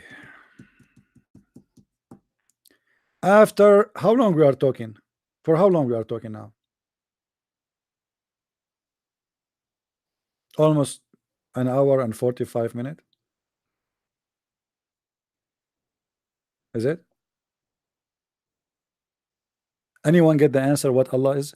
Nothing. After all of this, what we learn? Nothing. Who is Allah? We came with zero, we left with zero.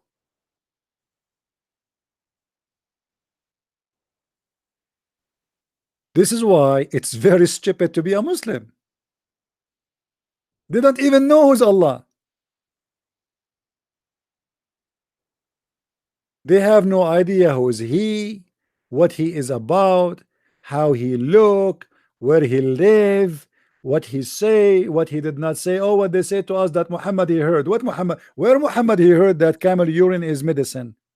This is something the Arab they used to practice before Islam, and Muhammad he isn't ignorant. He just copied from them.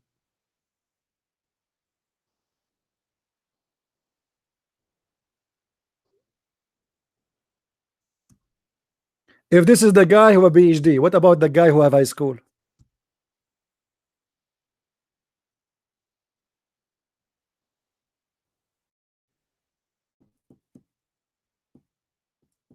And supposedly I am the one who don't have a PhD. Do you think, guys, I deserve to have a PhD? I wanted to study, to be honest with you, to get a PhD, but then I contacted, and I found that it's very expensive. And I said to myself, it's a piece of paper. I mean, this is really stupid. I will spend all this money for a piece of paper. I'm not going to do that. And at the same time, one of you, he introduced me to a university. It's a very good university. And then the guy who said to me he will supervisor me, so be supervisor for me in my PhD, he didn't know much. In fact, a friend, he sent him a video, and he listened to a guy. By the way, he said to me, I was speaking to him in the phone. He said, by the way, he have the same your voice like yours. So the guy, when I give me PhD, is listening to me. He's learning from me. He said, do you know him? I said, no, maybe. Anyway, PhD. Who is next? Who is next as a Muslim would like to call? Muslims only, who want to tell us who is Allah and what kind of God he think that bees, they eat honey, sorry, they eat fruits and they poo-poo honey. I want to know how this happened. We are bees, we eat fruit and we poo-poo honey. I mean, look at this knowledge, man. They eat fruits and they poo-poo honey. And the Lord taught the bees. The Lord, he taught the bees to build its cells in hills, on trees, and in habitation of men, then to eat all produce of earth. This does not exist in the Quran, by the way. And to find this, what? This is false translation. What? Or What produce of the earth? This is why I say to you, when you read Arabic, it's different really from what it says in English. ثم كلي من كل الثمرات, and eat from all the fruits. What the production of the earth? Thamarat. This is the chapter 16, verse number 69, the chapter of the bees. By the way, the Quran is like a zoo. There's a cow chapter, there's a bees chapter, spider, elephant, I mean, you name it. And there's furniture, the chair chapter, you know, very fantastic.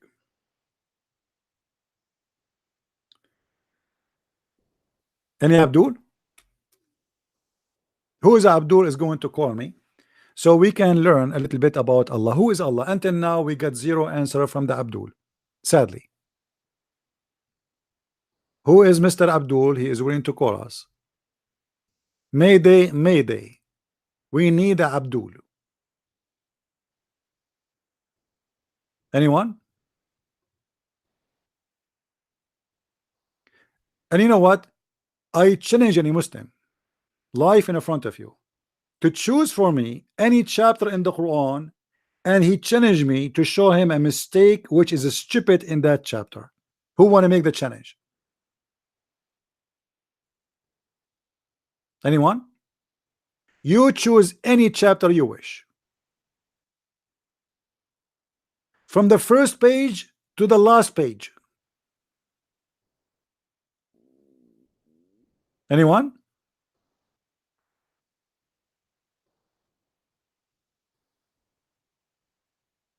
Do we have anyone? Mayday, Mayday. We need a Abdul. Anyone? No Abdul. Well, not always we got lucky. What we can say, I mean, we have to admit,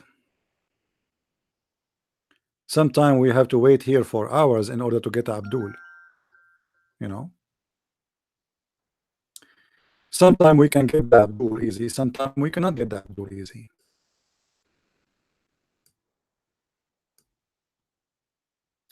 It's depend in the location of the bees.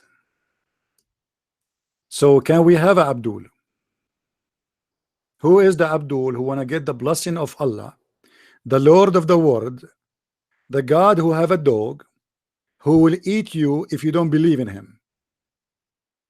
And by the way, in case you do not know, the reason Christian Prince he have a gun with him because he's afraid that Allah will send his dog and he will eat him.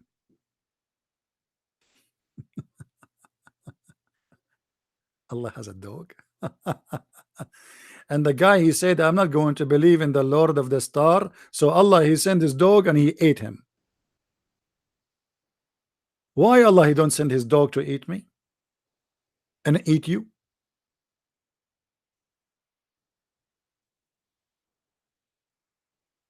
So Allah he grow dogs too? Yeah, dogs are najis, they are filthy, dirty in Islam. But suddenly Allah have a dog, obviously. And Muhammad, you see, Muhammad he try always to terrify the Muslims. You remember in the Quran where Muhammad he said that Allah will insert in the anus of the one who don't believe in him, he will insert in his anus a huge chain. Who remember where we can find that? Who remember? Let us see who of you is still young and who of you is still getting older. Anyone remember? This is the point of those things, to make you believe, to force you to believe. He scare you.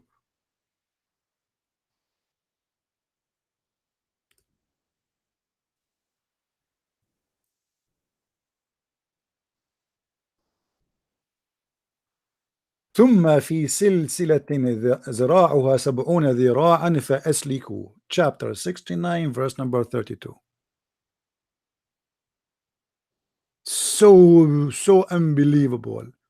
If you don't believe in Allah, brother, a brother and sister, I warn you and I tell you, if you don't believe in Allah, Allah is going to insert a huge thing in your anus. And in Pakistan, we have a lot of thing ready for you. He will do 69 for you. The chapter name, it's a miracle. Even the chapter name is 69. Isn't it? This is alone is enough to prove to us that this is a miracle.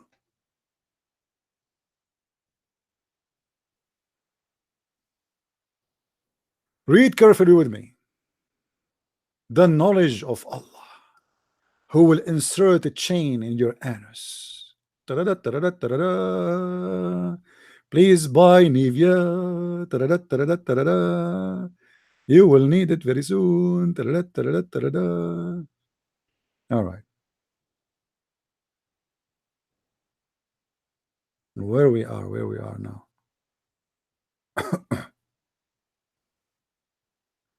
This is 69:29.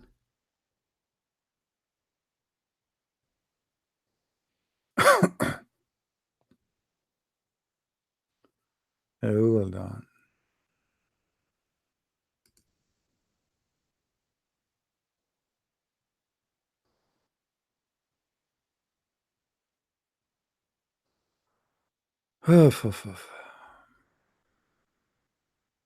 No, this is 68. I was wondering why it's coming like this.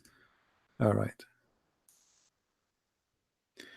Read with me carefully, please.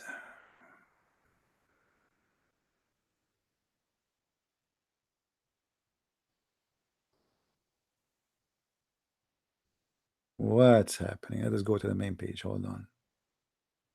Ibn Kathir.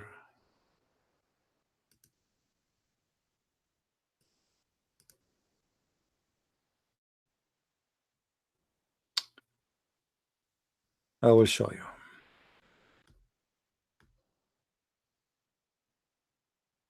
The amazing, beautiful God. His name is Allah.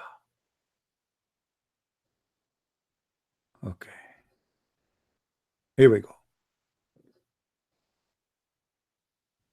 After you go to the judgment day, Allah will order the angels to size you. They will size you, size him, and fetter him, and throw him in the blazing fire. But hold on, you are not done yet.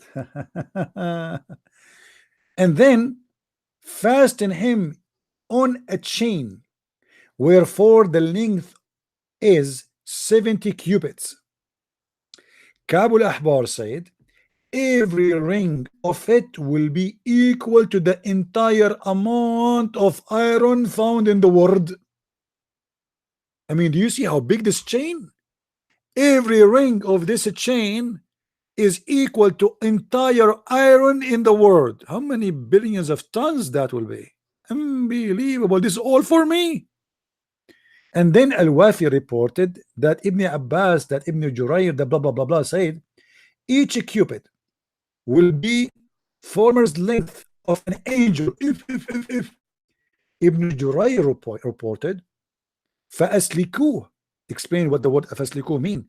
Fasten him, it will be entered into his buttocks. Ouch, ouch. I wish I am good in cartoon. I want to make this as a cartoon for adult,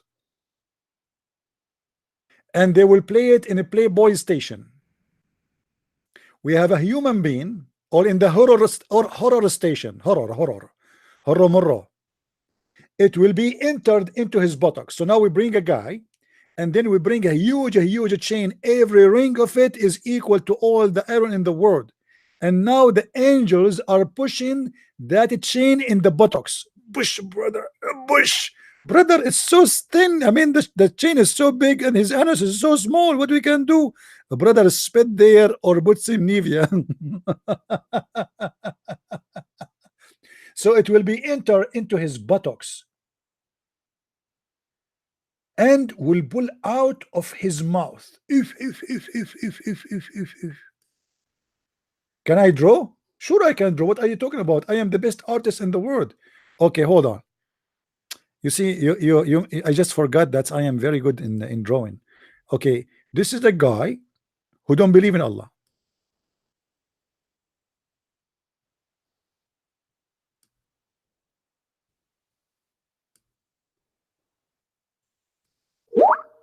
I'm telling you, I'm very good. By the way, I have a copyright over this drawing. Don't try it like and sell it in the auction or etc. All right. So this is the guy who don't believe in Allah. All right. Here we have his neck. Here we have his shoulder. We will make his shoulder small so it can fit in the screen. And then this is his bum. His fat. This is his bum. All right. And those are his legs.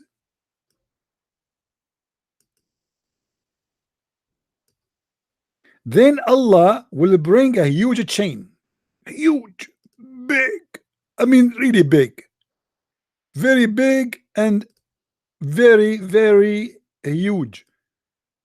And he will insert the chain in his anus. I'm trying to make the chain small, but the fact that chain every ring will be like here, all of this will go inside his anus. And the angels will be pushing and pushing and pushing and pushing, and then they will take the chain from his mouth.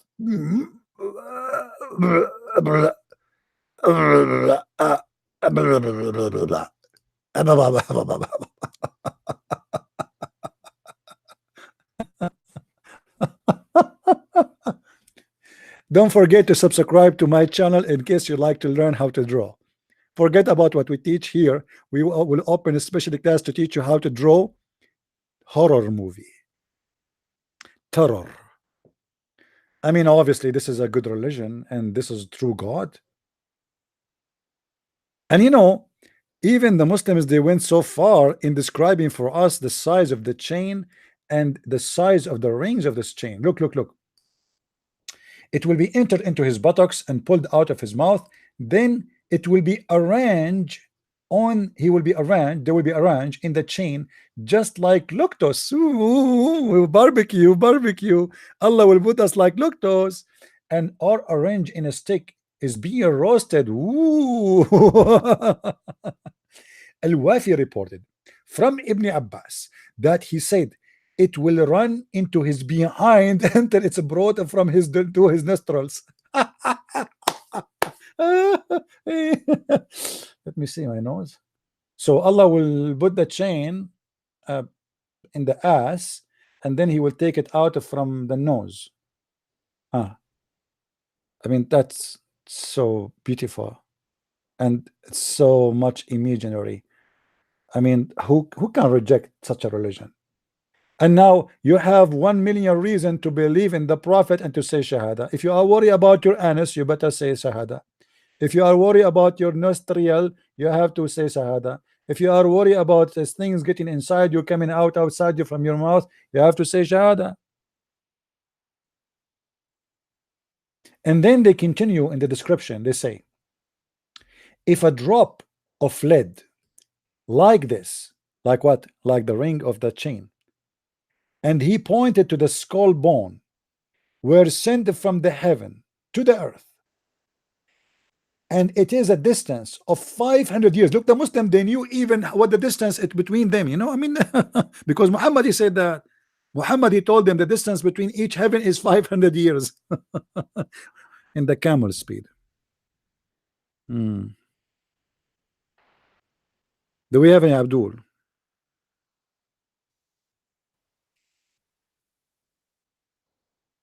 There we go. Somebody is going to sue me for breaking his ribs. His wife, she will call the police and they will say, this guy, I have witnesses, he made my husband laugh and he broke his ribs. I know it.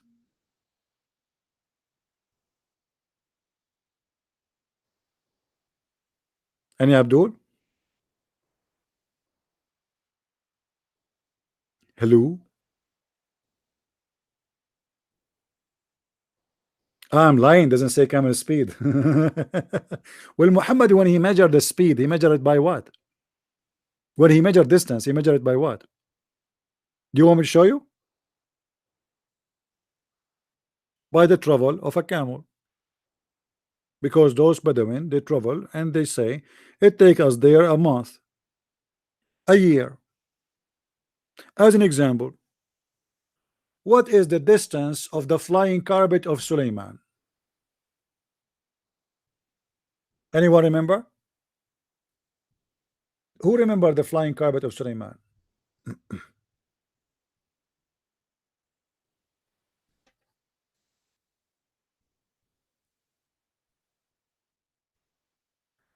The flying carpet of Sulaiman, it goes in a distance of 1 month by morning. ولسليمان الريح عاصفة تجري بأمره إلى الأرض التي باركنا فيها. Chapter 21 verse number 82. What is the distance there it measure the distance with? It is the date of what? Of travel. The date of travel. How long it take to travel to that area? So at that time, what people they used to travel with? Either walking or camel.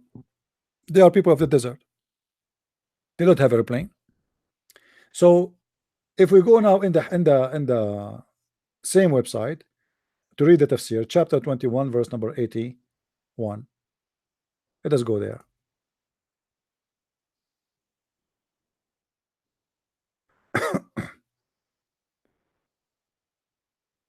Okay, 81, here we go. This is Ibn Kathir interpretation again. This is not my interpretation, so Muslim don't say I'm making things up. I know you. Okay, then you will see here. Where is the story of the wind? Here we go.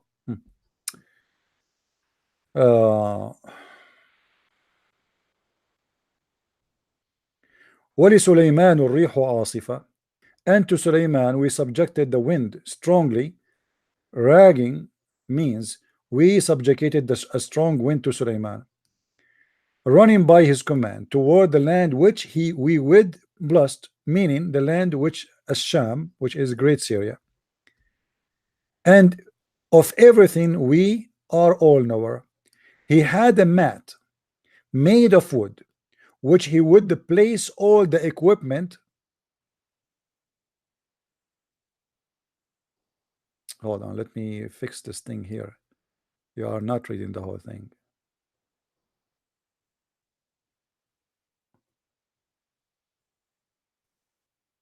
Is it better now?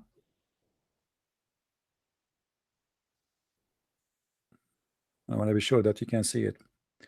Anyway, so he had a mat made of wood, on which he would place all the equipment of his kingship, horses, camels, tents, and troops. Then he would command the wind to carry it.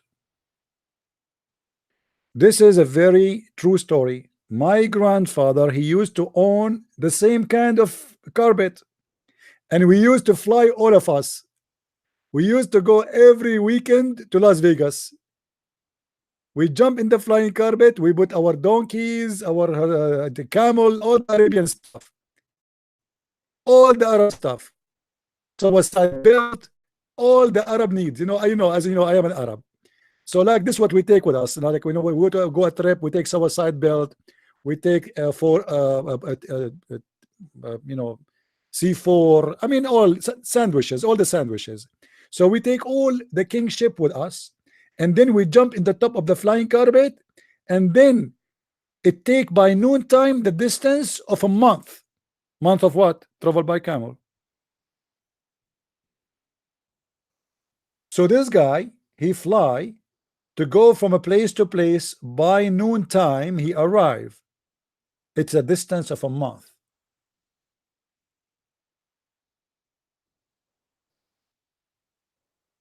And he placed in the top of the flying carpet all the army, all his army. Do you see it says the troops, the tents, the troops? It's like a flying city. Literally, it's a flying city. Camels, horses. Actually, I remember we used to take with us, we grow tomato, we grow trees. It's a big carpet, huge carpet, very huge. And by the way, what happened when the American, they came to our country and they control our country? Those kuffar, they stole the carpet from the front of the door of my father. And this is a true story.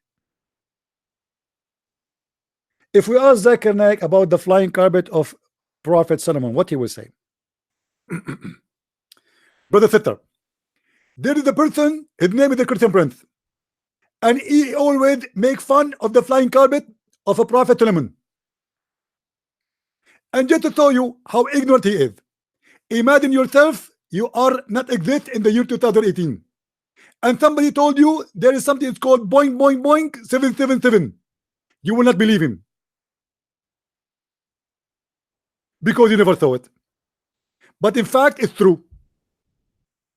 And this is exactly what happened with the Prophet Solomon. He have a flying carpet, it have no engine, it run by wind. And that because Allah is going clean. He don't like to pollute our environment.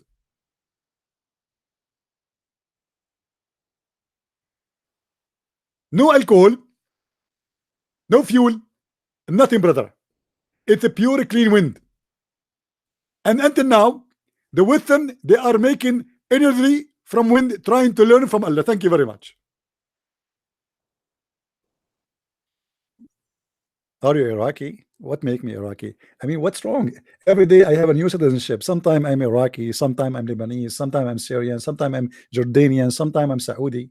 شنو هذا عيني. Oh, anyway. So horses, camels, tents, troops, and then he would command the wind to carry it. I love that. Guys, do you know how much money I spent in my last trip? A lot of money. If I have the command of the wind and I can fly in a flying carpet, that will be interesting. That will be so nice. No security check, no passport expired. You land wherever you want, especially because I'm an Arab. Everybody welcome me. The second you say you are an Arab, nobody even asks you questions. Not in the airport. Like in the airport, nobody asks you to take off your shoes or take off your pant or go in the x-ray or go in a special inspection, or they will not check your bags 10 times and you will not find that everybody was playing with your bag. This has never happened to an Arab guy like me. Never. Because we are trustworthy. Very much trustworthy. Unbelievable.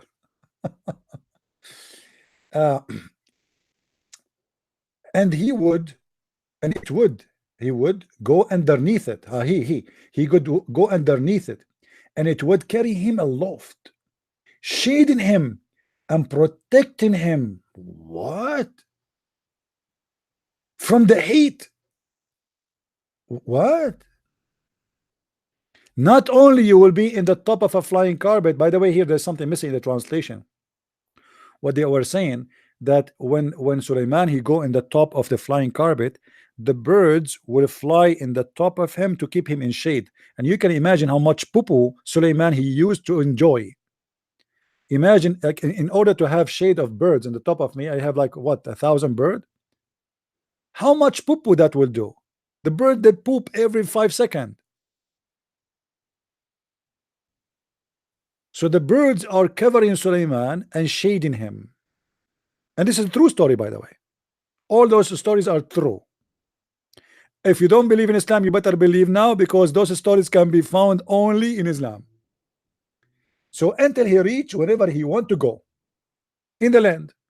But by the way, before Suleiman, before he got this Boeing 777 carpet, flying carpet, anyone remember what he used to do? How Suleiman used to fly?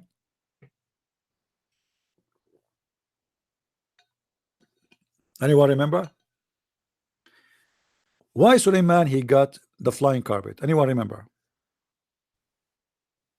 I'm serious. Why he got it?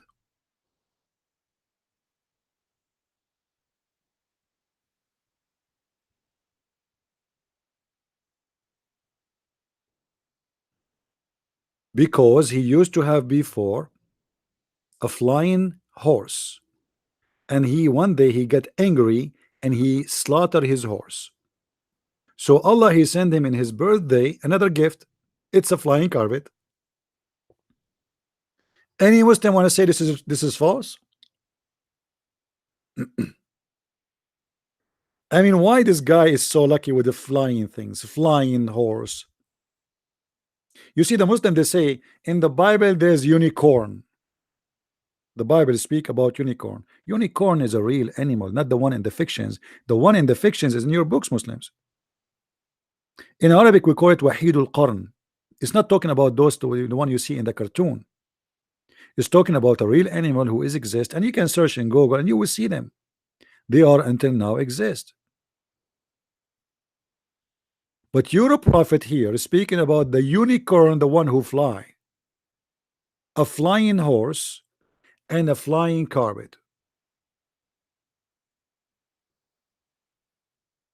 Do we have any Abdul?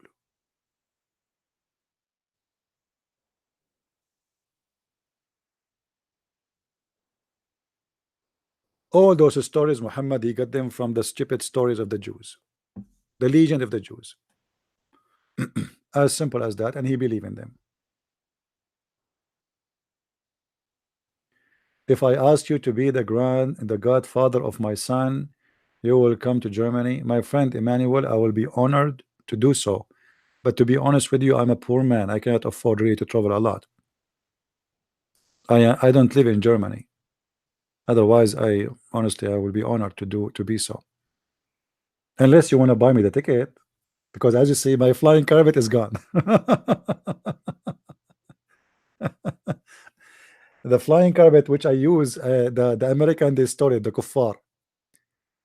Yeah.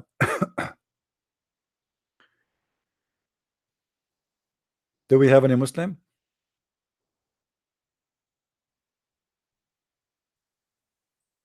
Any Abdul?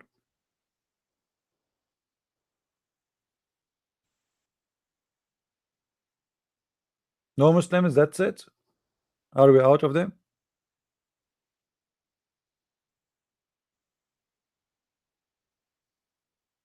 Yeah, this is what they believe. They believe that Sulaiman one day he got upset, so he slaughtered his horse.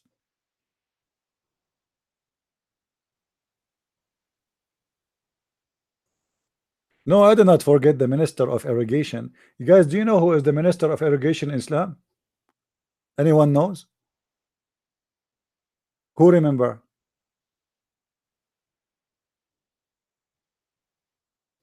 Let me show you. The minister of irrigation.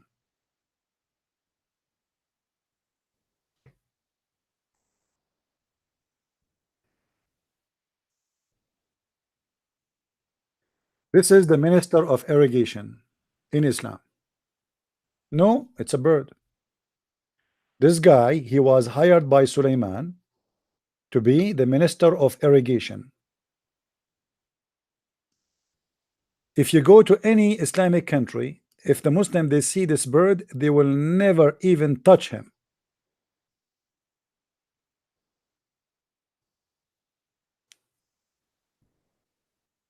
They think that this was Al-Hudhud, which is the minister of irrigation for Prophet Solomon, who hired by Allah.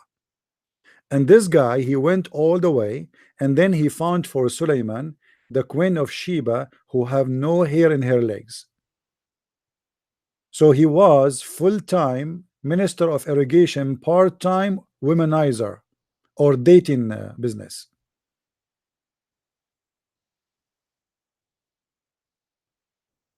Actually, I think this guy, he can find me a good wife. What do you think, guys? This guy, he can stand in any window, and he can spy at the women to see if they have hair in their legs, the same what happened to Sulaiman. I don't want to marry a woman, she having a lot of hair. Hello? A woman, she have no hair in her legs. Why? A woman at that time, they used to be like monkeys.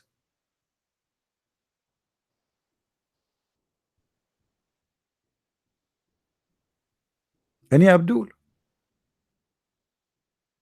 Any Abdul has anything to say about what we said until now? I mean, why the Abdul they are? Why the Abdul they disappear? Where is the Abdul?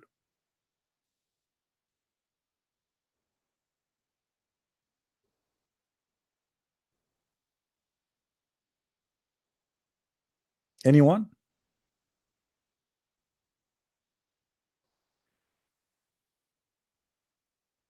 Al-Hudhud. No, no. If you see the story about the Hudhud, you will not believe it, guys. Like Suleiman, he is a king, but he is a king who have an army of birds. Have you ever heard of an army of a chicken?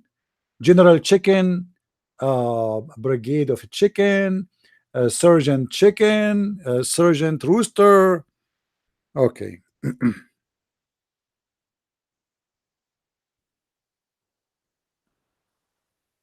Suleiman, every morning, he check his army of birds. And remember, Allah, he taught him the language of birds. Allah taught him what? The language of birds, not Chinese. No, no, no. The language of birds. All birds, this look like all birds speak one language, not like us, sadly. So in chapter 27, verse number 20, you will see that Suleiman in the morning he went to check on the army of birds.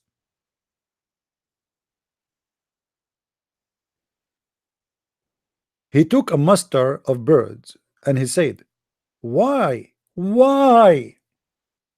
is it I see not the hubub? What a horrible news. Prophet Suleiman is a checking his army of birds and he did not find, he found one bird is missing. How dare you? And then Suleiman, he got angry and he said, I will certainly punish him with severe penalty or execute him. I mean, this is normal. He's a king. Imagine you are a bird in the army of the king, and now you are absent without giving excuse. So what do you think that will happen? First of all, the Prophet Suleiman, he is going to call the MP, the military police. And brother Fitter, when the Prophet Solomon, he thick in the bird and he found one of the bird is missing. Some of you might wonder why he was so upset. Because the Prophet Solomon is very what? Organized. He don't like to have a lousy army. Everybody have to wake up or 4 a.m. in the morning. Everybody have to do ablution and start prayer for Allah. And then we do the attack at the neighbors and we steal their women. So Prophet Solomon at that day, he was preparing himself to attack the neighbor. So they can kill the men and steal the women as all Muslims. And because this bird was missing and his job is irrigation. So now who is going to irrigate the birds? They will get thirsty. So the Prophet Solomon, he said, if you don't give me a good execute, I'm going to slaughter him. Thank you very much. You will execute this guy because he is absent? I mean, look how strict this army. I am a king of the ring, and I found a bird is missing, and now I am angry. I will execute him. Please, king, have mercy on him. He is the minister of irrigation. People will get thirsty if you kill him. I don't care. Everybody have to follow my order. What? That's really serious. And then the hoop, he came back and he told him, king, let me tell you what happened. I found there a woman ruling over them and provided with every requisite, and she is magnificent throne. She has a magnificent throne. So this guy, he was working for the CIA at that time, the bird. So he fly, like, don't you see they use satellite? Today they have satellite to spy at each other, right? Suleiman at that time, he used this bird to spy too. Any Abdul? I mean, how in the world you people are not converting to Islam yet? Don't you have enough? No, but you know the funny, you see the funny thing about Islam, stupidity is amazing. You see here, it says that Allah, he taught him the language of the birds, but then just a few verses before, you will see that Suleiman, he was listening to the ant.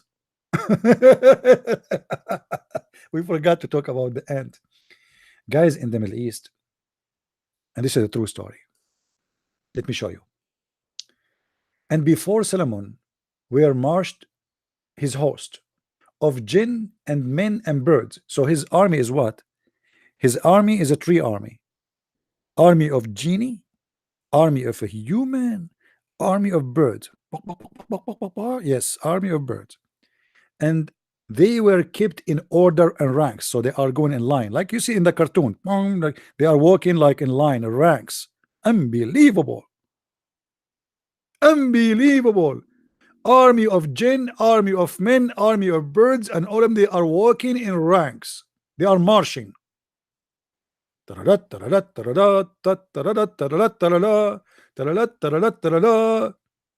the drill sergeant, he says to you, to the left, stupid idiot, to the left. And then at the length, when they come to the lowly valley of the ant, lowly valley of the ants, there's a valley for the ants in the Middle East. You see, guys, in the Middle East we have it from everything. We have valley of the cockroaches, we have valley of bees, we have valley of ants, we have a valley of Hillary Clinton, we have from all kinds of insect.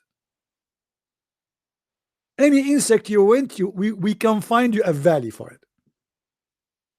So we have a valley, it's called the valley of ants. Anyone knows why we call it the valley of the ants? Anyone knows why? Silicon Valley. Because only in the Middle East, in that valley, ants live. Yes, I mean at that time. And then after that there were ants, because the liberals, they took over Europe and America, so the ants immigrated from everywhere, and now you can find them everywhere. And actually, me myself as an immigrant, I fly to America in the top of one of those ants, to be honest with you. True story. So the valley of the ants, one of the ants said, I mean, look at this, guys, look at the details, look at this amazing details. How many ants is in the colony? A billion? A million? Allah is very, very much into details. One of the ants, do you see the word one? One of the ants said, "Oh ye ants, get into your habitations, lest Suleiman and his host crush you under their foot without knowing it." If.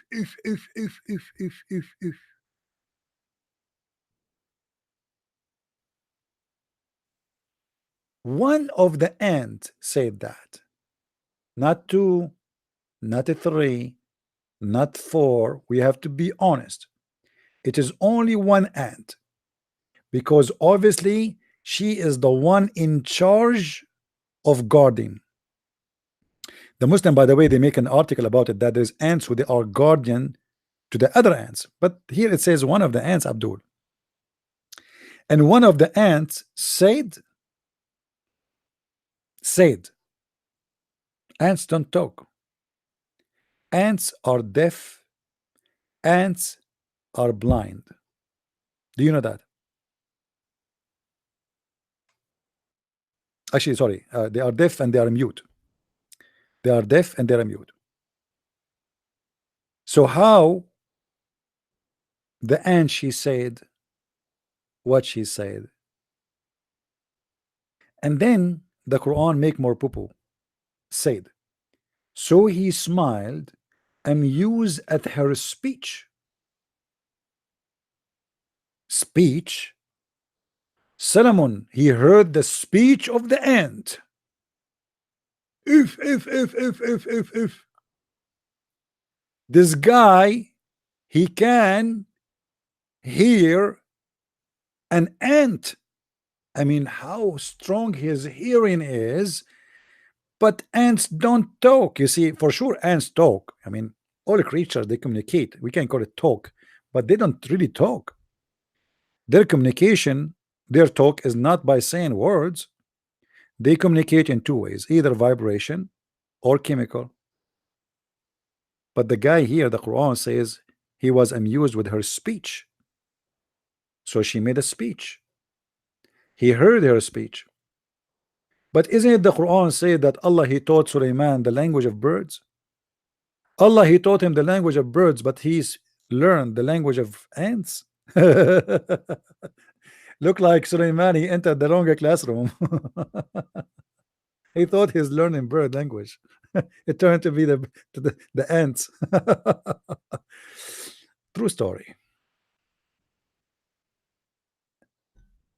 If you don't believe that Muhammad is a false prophet yet, obviously you have a mental issue.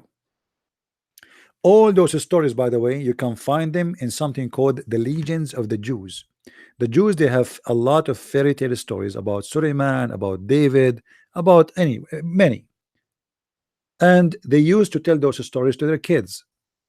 Muhammad, because he's a false prophet, he took them and he put them and he claimed that Allah told him to say those stories.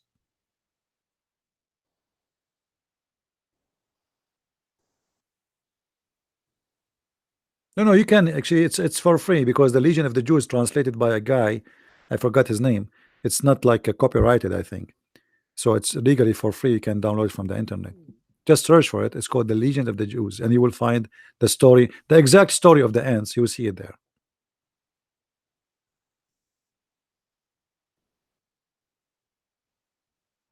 Any Abdul? Guys, don't forget to subscribe to our channel. And for those who they really care for what we do, we appreciate your support. I noticed that very few of you is really caring for helping us in what we do. Always your support is needed. Look like we need to speak about it in order to for people to help us. I don't like to talk about it, but we will see. Any Abdul left? Yeah, for me, actually, I want an ant to contact me, but the ant should be first you have to be single, okay, and she have to be beautiful in the age of Khadija. She's like 25 years older than me, very rich, and she liked to marry a guy, his name is Muhammad, and the rest is easy. Any Abdul?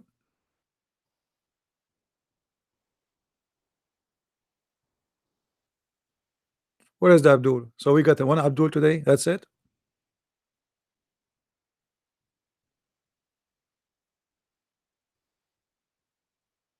That's it. Look like we are out of them. All right, guys. Today is Saturday, so I guess many of you is going to get out.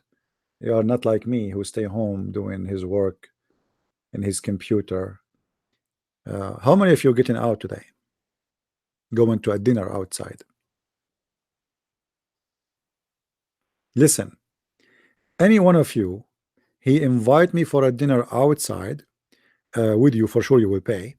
I am willing to make Allah give you extra reward in the heaven of Allah. Nobody's going out. It is Sunday now. All of you staying home just because Awin is going to take me out. Unbelievable. Unbelievable. Here we go. See, all of them, they want to go sleep now. Just because he said, who want to take me out for a dinner? Unbelievable. I can't believe it. How gracious they are. All right. Late Saturday night in Nigeria. I would like to go to Nigeria. I like to go to Africa, actually.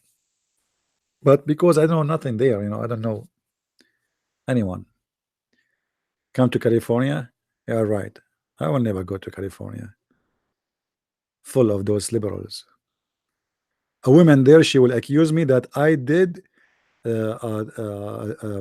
hold her hair when she was 17 years old 76 years ago. Don't go to California. Don't go to California. They will accuse you of something. Don't go there. Don't do that. And they will accuse me that I throw some ice cream at somebody. I will never go. Oh boy. And I will never let Trump ask me to be a judge in the Supreme Court. I will accept to be a judge in the court of Suleiman. Better. uh, thank you, my friend in Nigeria. I would be honored to be there. Any Abdul? Here we go. All of you are inviting me. Where is the ticket? Send me the ticket and I will come. Talk is cheap. What about coming here and what about going there? But I'm going nowhere. You know, you remind me of some Middle Eastern who say to you, they are very cheap. They say to you, do you like to sleep here or the hotel is better for you? Do you like to eat in our house or in the restaurant? It's more tasty. Anyway.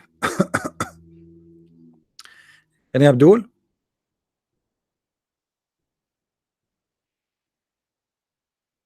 Anyone? I want to go to Toronto. CP, you are up for it? What I will do in Toronto, Steve?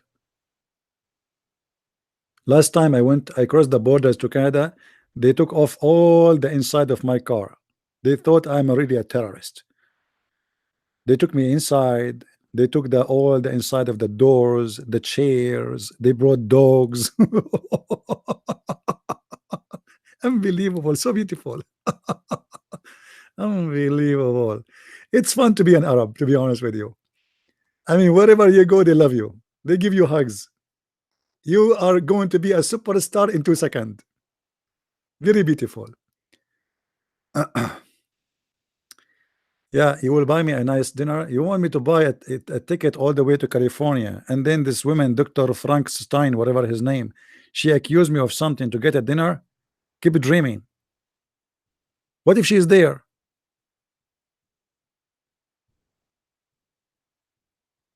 Unbelievable. You have some questions about reference in my books? No problem. But isn't it the reference there? The reference is there. So as long as you have the reference, what the question about the reference? The reference is there. You can search them.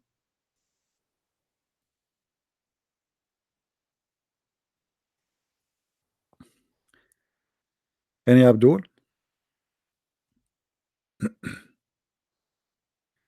Arab Christian, what name they call Allah?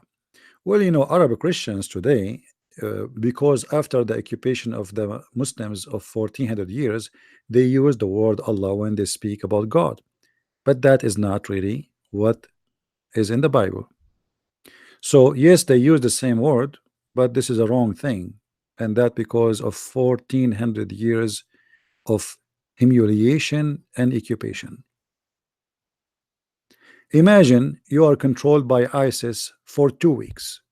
What is the word you are allowed to use when you say God? Are you getting my point? Just 2 weeks. Not 1400 years of ISIS. Actually, you can get my book in French, yes. Just search for the Les Secrets du Prophète Arabe. It's the same book in French. Les Secrets du Prophète Arabe.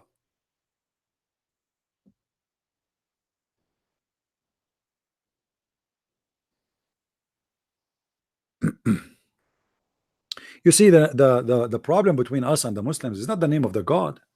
Let us say the Muslims, for the sake of argument, they change the name of their God. They call it Jesus. Let us say assume, but still it's not the same one. Do you understand? Our problem with Islam is not the name. You see, in Arabic, I call Jesus, I call him Yeshua. In Hebrew, Yeshua. In Arabic, I say Masih. You say Messiah. So in some other languages, even the name it changed a lot, but still it's the same person, even though the name is not the same. But in Islam, the name is not really the problem. The problem is everything in this cult have nothing to do with our God. You see, God is not about a name. What Jesus says about how we recognize anything, he said, From their fruits you shall know them. Do we agree? From their fruits we shall know them. Okay, what fruits have to do with the name? You can call yourself whatever you want. There's a guy, he claimed to be the Messiah. There's a guy, he is the leader of the Ahmadiyya. He claimed to be the Messiah. The Christians, they came to him, they said, okay, if you are the Messiah, here we go. We have like 50-60 people outside who they cannot walk and talk and blind and etc. Make them do what the Messiah does. If you are the Messiah. So from their fruits you shall know them. And the fruits of Islam is very stupid, very ugly, very disgusting, have nothing to do with the fruits of Jesus. Right? We are not a chicken who follows a person by look or by a shape. We recognize our Lord not by a name. Actually, if you read the whole Bible, there's no names for the Lord. When Moses asked the Lord, what I will say to my people, who are you? He told him, I am. He did not give him a name. You see, mistakenly, some Christian, they think that we have a God who have a name. There's no name, because there is no name can describe him. All the names are just a language of a human being, which is limited. There's no name can describe God. But he is known, and he came to us in person. So we are not the same as the Muslims who never know who is this God, what he is about, what he can do, what he cannot do. We know the God. He came to us in person. He lived between us, and he is right now with us.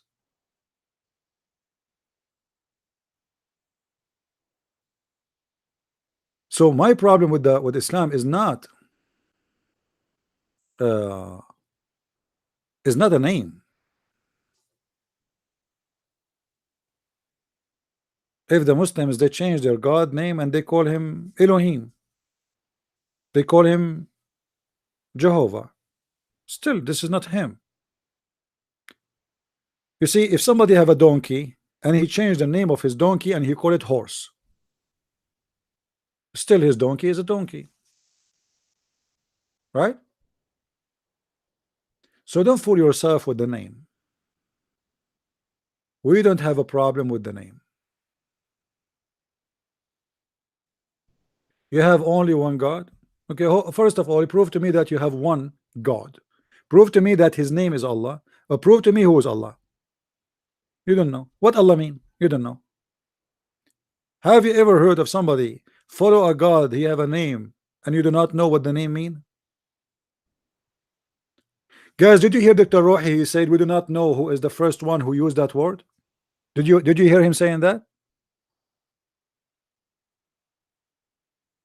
Did Dr. Rohi say that the word Allah is Allah shay, which means worship something, and we do not know who is the first one who said that?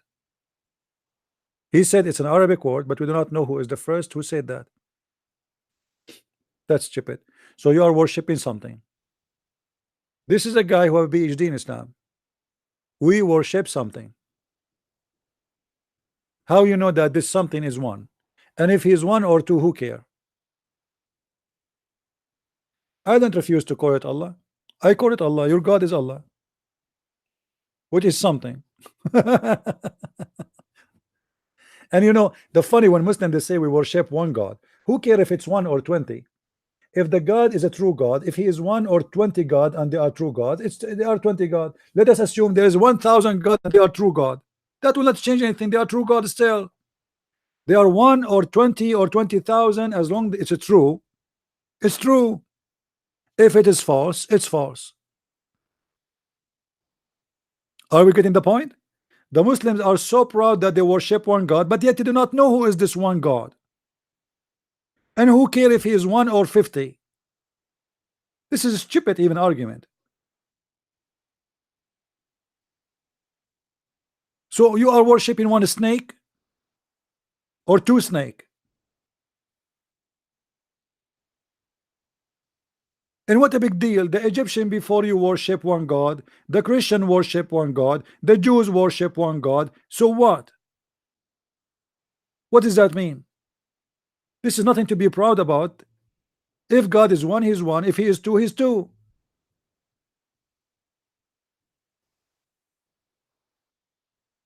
But this is how silly the argument of Muslims. They don't ask themselves how Allah he is a true God, but yet he said when Sulaiman he arrived to the lowly valley of ants.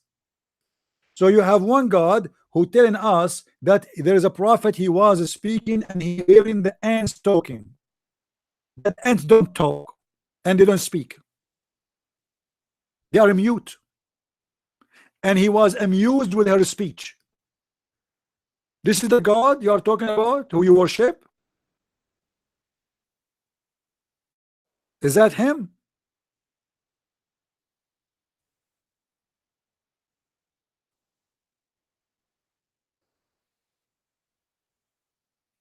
Ants don't talk since forever. Ants don't talk. They are mute. They communicate by chemical and vibration. They make noise, but the noise is not for them to hear. The noise because of vibration. They don't talk. They communicate. They communicate by chemical. You can go check right now. That communication we can call it talk, but it's not talking. As you see here, it says he was amused with her speech.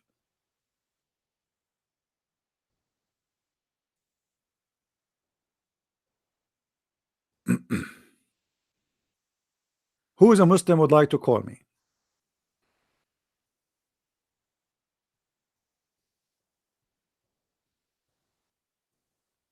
Why I don't support Palestine? Because my brother, the prophet of Allah, he support Israel. Can you show me one place your God Allah in the Quran he said Palestine?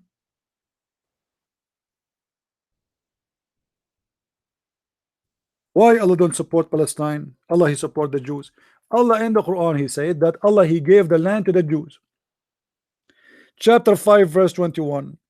يا قوم ادخلوا الأرض المقدسة التي كتب الله لكم. O people, my people, enter the holy land which Allah assigned to you. Do you see it? Yes, Allah. Allah sponsored the Jew. Your God Allah is a Zionist. O my people, enter the holy land which Allah has assigned into you. You who? The Jews. What? No, no, it's in the front of you.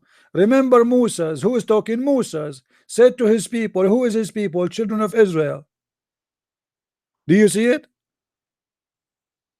So why Allah never mentioned the word Palestinian or Palestine in his Quran? Neither in the Hadith. Yet he is saying that this is a land assigned by Allah to the Jews. What do you say? Are you going to accuse Allah to be Zionist and he worked for the Mossad? I am Jahil. He called me names now, but he cannot answer. See, he will change the topic. Answer why Allah he says that this is the land Allah assigned to the Jews.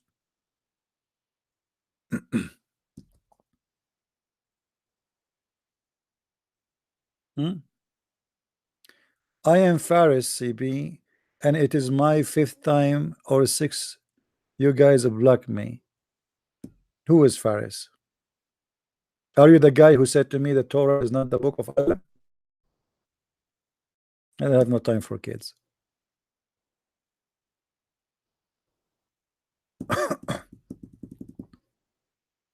Do we have any Abdul?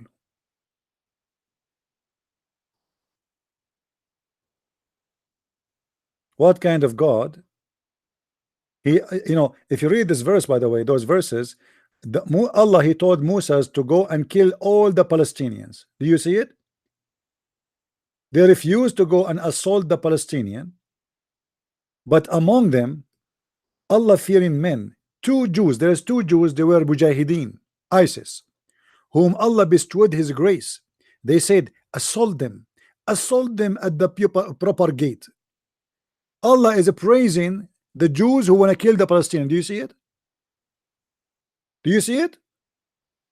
Allah saying that those who want to assault the Palestinians and kill them, Allah called them two whom Allah bestowed His grace on them. Do you see that? Why Allah is praising the one who want to kill the Palestinians? This is Quran. Is Allah a Jew?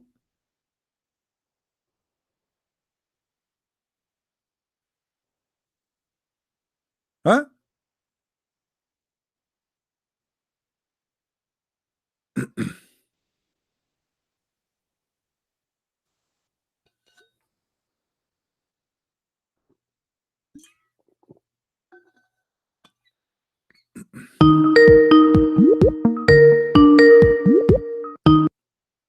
Hello? Hello, CP. Hey, my friend, how are you? Hello? Are you there? Specific verse. Can you say from, Yaqub. I lost you. Yeah.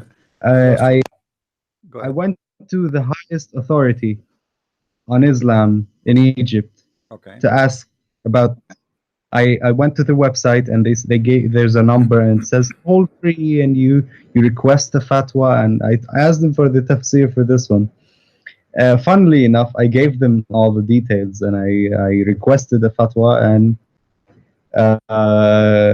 they ripped me off and they never gave me a fatwa. They never gave me the proper tafsir. Like the Quran, he said, انتظروا وانتظروا معكم. انتظروا. Wait. It's going to come one day. Yes, It's going to come yes, one day. You know, anyway, I mean, the verses are clear. Allah here very clear. is insulting And the if you Jews for not killing the Palestinians. He don't like them. He said they are coward, they are bad. They abandoned Moses to go and do jihad against the Palestinians. He is praising two men who agreed to attack the Palestinians. yes, also I checked some of the tafsirs for this like on my own, and they give really stupid excuses for the matter. Like for example, that the promise that God gave them to enter the land was only for a temporary period of time, and that somehow justifies this becoming a Palestinian land. Can you see how? No, you see, How I debated many Muslims before about this. They say at that time the people there they were pagans, so it's okay to kill them. This is the logic of the Muslims. So it's okay to kill a pagan? yeah, because there are Very those very Palestinians, logical. they are Muslims at that time, so it's okay to kill them. But now you have no right to kill them because they are Muslims. They have protection of Allah. This is the hypocrisy of the Muslims.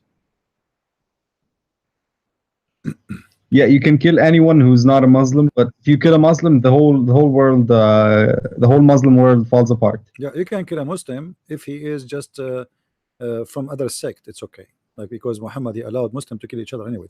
Yeah, if he's a Shia, yes. If he's a Shia Not or only a Shia, Alawi or all not these only a people, Shia, you can kill.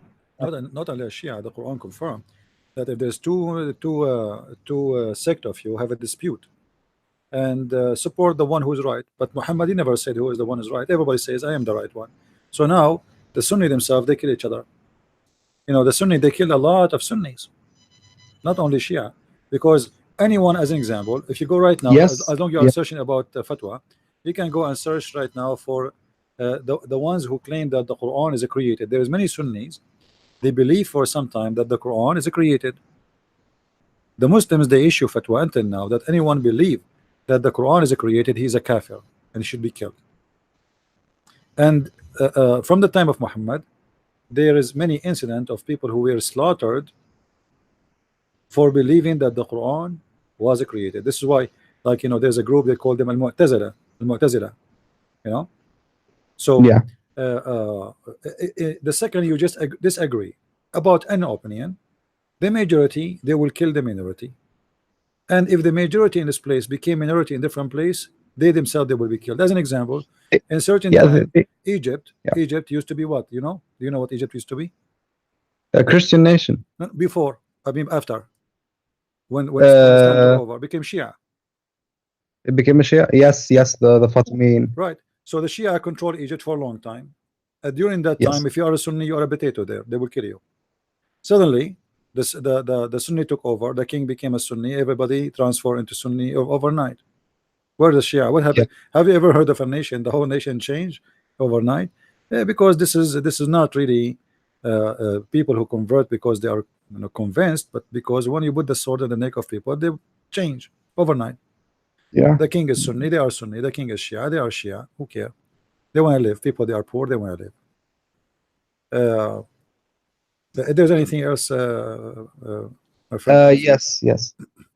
Um, I wanted the actual sources for Muhammad's name being Qasim and not Muhammad.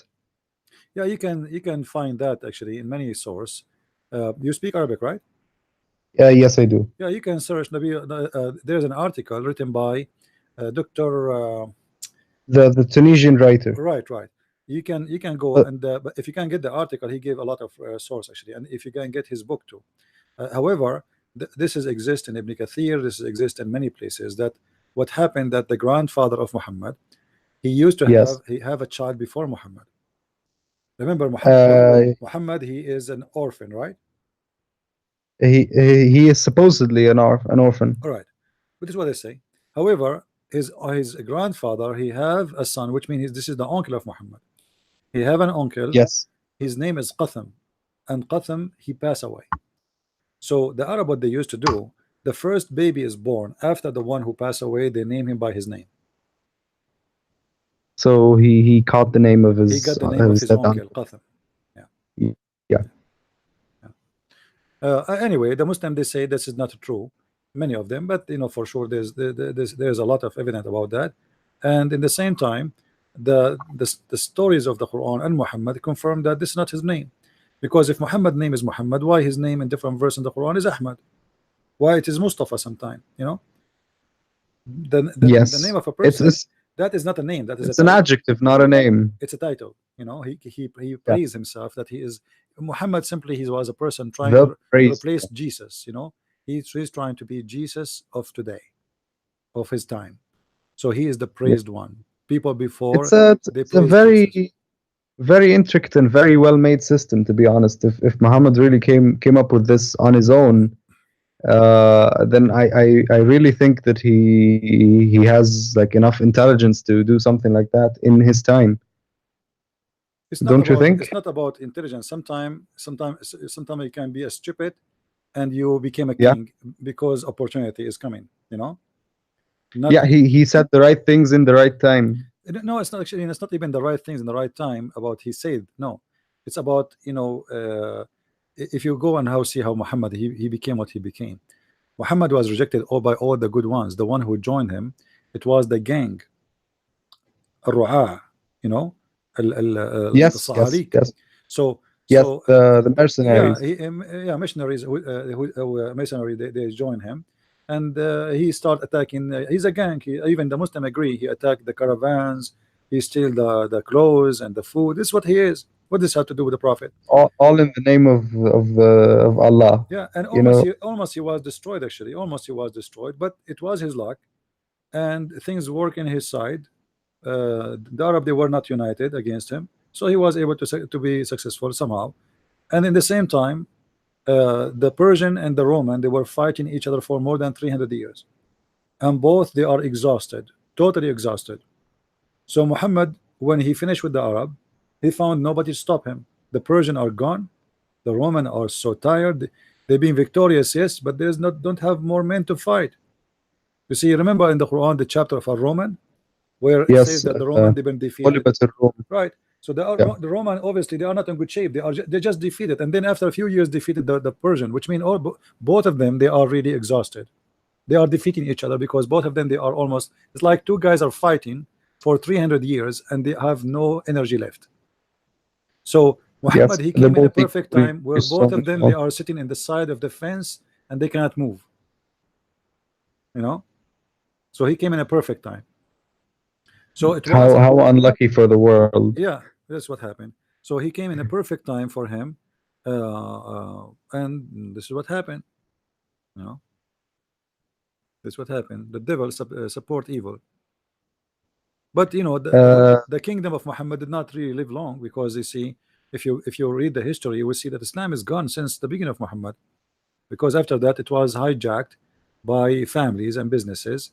And then the Tatar, they came, the Mongolian, they destroyed the caliphate and they made their own caliphate, and then the Turk took over, the Turkish. Yes, Yeah, the most the corrupt, Ottoman the most Empire. corrupt nation ever in history. They took over, and since then Islam does not exist. The caliphate became the Ottoman Empire. All what they came Yeah, for, having more women, more money, stealing, attacking, killing neighbors. But there's no religion until now. You go to Turkey, you see Erdogan. He speak every it's a day. secular state. No, they speak too much about religion, but Turkish are not religious. You go to Turkey, you see the Yes, you see the corruption, you see the scam, you see the kidnapping, you see the thieves, you see the prostitution. The bars are open, the nightclubs, striptease. I mean, go to Ankara, go to Istanbul, go. Erdogan, he make a I speech have every day friends about there. I Allah. know, I know, I know. Yeah, they make a speech every day about Allah, but this guy, his country is the major income they have is prostitution and drugs and drinking. Why Erdogan don't forbid alcohol in his country if he's a Muslim leader? He pretends he's a caliphate, but he's too much of a liberal Yeah, caliphate. where is the guy who will forbid alcohol? Isn't it alcohol forbidden? I mean, this is something little to do. I mean, you do not need to be genius to know that you as a Muslim supposedly should forbid alcohol. You cannot do that, because if you do that, his country will be bankrupt. They make a lot of money from tourism. If he close all the nightclubs and prostitution and all those things, the country is not it already The is country will go collapsing. back to the rubbles it used to be. The country is used to be a Constantinia, used to be a wonderful country. It's not even their country, you know. But since they came there Yes, and they stole everything, and all what Ottoman Empire was built of stealing from the others for the sake of those who live in this area. But what I'm trying to say, that Islam as yeah. Islam is not exist no more. Islam is gone long time ago. This is what is left over, and today the Muslims are nothing different from before. They fight each other and they kill each other. Go and see what The happened same. now in Turkey. You know, the Saudi, the Emirati, the Bahrain, the Qatar, the Turkish, the Egyptian. I mean, it's a nations of people who hate each other to death. Yes, If not that America, is saddeningly true. if not America, right now the Middle East will be burning.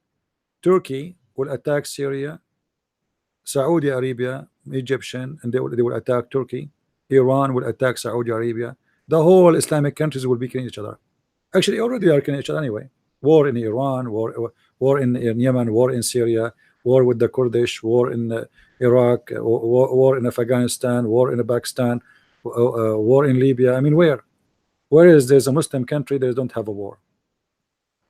I wanted to ask you about one more thing. Are you familiar with the current Egyptian politics? No, not really. And I don't really. I just wanted to ask you about like the president. What do you think of him? I think all of them the same garbage. This is the Middle East, my friend. Okay. This is the Middle East. It's a you know, it doesn't matter how they try to color themselves as to look like nice, to be moderate. At the end of the day, all of them, they are racist, you know, Very, and they yes, are very. they discriminate you. They always find a way to discriminate you. You know, if you are black, they discriminate you. If you are not an Egyptian, discriminate you. If you are an Arab discriminate Egyptian. Egyptian discriminate Arab. You know, the Middle East. All of it is messed up. This is why I don't like to live there. Actually, to be honest with you, I don't like to be there. No one likes living there. And even in here in America, I don't associate with Middle Eastern, because they don't change. Even those who live in USA, they are racist. They are racist, you know, like it's not a secret. You go right now and search, you will find that the most ugly behavior toward black people you Yes, find in yes, the Middle yes. East. Go to Algeria. Algerian, they are African, but yet they treat I've seen it in my own country. yeah, and Yeah. they treat the black people as they are slaves until now. And in Libya, they are now having thousands of slaves in Tunisia. If you know, go and see what they are doing to them in Tunisia. If you are a student from Africa coming to Tunisia, they treat you like garbage. They humiliate you. They beat you in the street. Same in Morocco. Same in Algeria. Those are I've seen it. I've African. seen it here in Egypt. Yeah. See. So you know, it's a race. They are racist, and they always find a way to discriminate you. So you are a Christian, we will discriminate you. If you're not a Christian, we will find different else. You know, something else. You know. They always find some small minority that they have to push They have around. to abuse you somewhere, and they try to find a way to abuse you. The point is how we can abuse you and suck your blood. You know. Yes. So if you are not from a big tribe, we abuse you too. You know, if you are a poor, we abuse you. So let us say you are a Muslim, so he's not a Christian. We can't abuse him for being a Christian. He's a Muslim, but he is not from high class family. We can't abuse him. He's a poor guy. Everybody abuse everybody. Everybody steal from everybody. Middle East is hell. It is a hell. You have to be from a powerful family to live a nice life in the Middle East. Otherwise, Yes. you are no one. Yes. If you are from a powerful family, you live like a king. You can go buy your car over somebody in the street and nobody will arrest you. Nobody even will talk about it. That is saddeningly true. Yes. What do you think of this logic that these Arabs have? Is when you tell them, look at the modern Western countries and how they are, and look at us. Is this the God's chosen people or God's ummah or whatever? And then they say, but they don't have the deen. What do you say to this kind of people? You see, for me, the Western countries Yeah. are not the best because of Yeah. nice Yes. streets and etc. And no, actually, the West is really getting to be garbage like the Middle East, the same as the Middle East now. Because you go in the West, you will find the Middle East there more than the Middle East itself. You go to the West, now you find terrorists more than what you find in the Middle East. But I know what you are talking about they build the civilization, etc. They are advanced, etc. But Yeah. this is not really the reason for me to look at the Middle East in a bad way. That is not really the reason. You can be in a poor country who have no any advanced thing, like you live only in grass, you are a shepherd, still I will respect you and I will consider you a wonderful human being. So I will not measure really a nation by how advanced they are, but I will I will measure them by their fruits. This is what Jesus said, from their fruits you shall know them. The fruits in the Middle East, that everything is corrupt, the judge is corrupt, the police is corrupt, the president is corrupt, everything around you is corrupt. The phone company, they cut your phone in purpose, and they call you and they say, they come to you to your door, they say, is your phone working? You say, let me check. You go inside, you find the phone is not working. They say, see, well, you make a request, but he is the one who cut the cable outside a second ago, so he will make you pay him, bribe him to fix it for you now, otherwise you will wait for your turn. Everything is corrupt. This is the problem. You know, they have a corrupt mentality, they have a corrupt society, and the same time they are the most people speak about being decent, and they are so proud about how wonderful they are. You are in the Middle East, I am from the Middle East, and you know, when we speak about Western, we speak about them as they are garbage.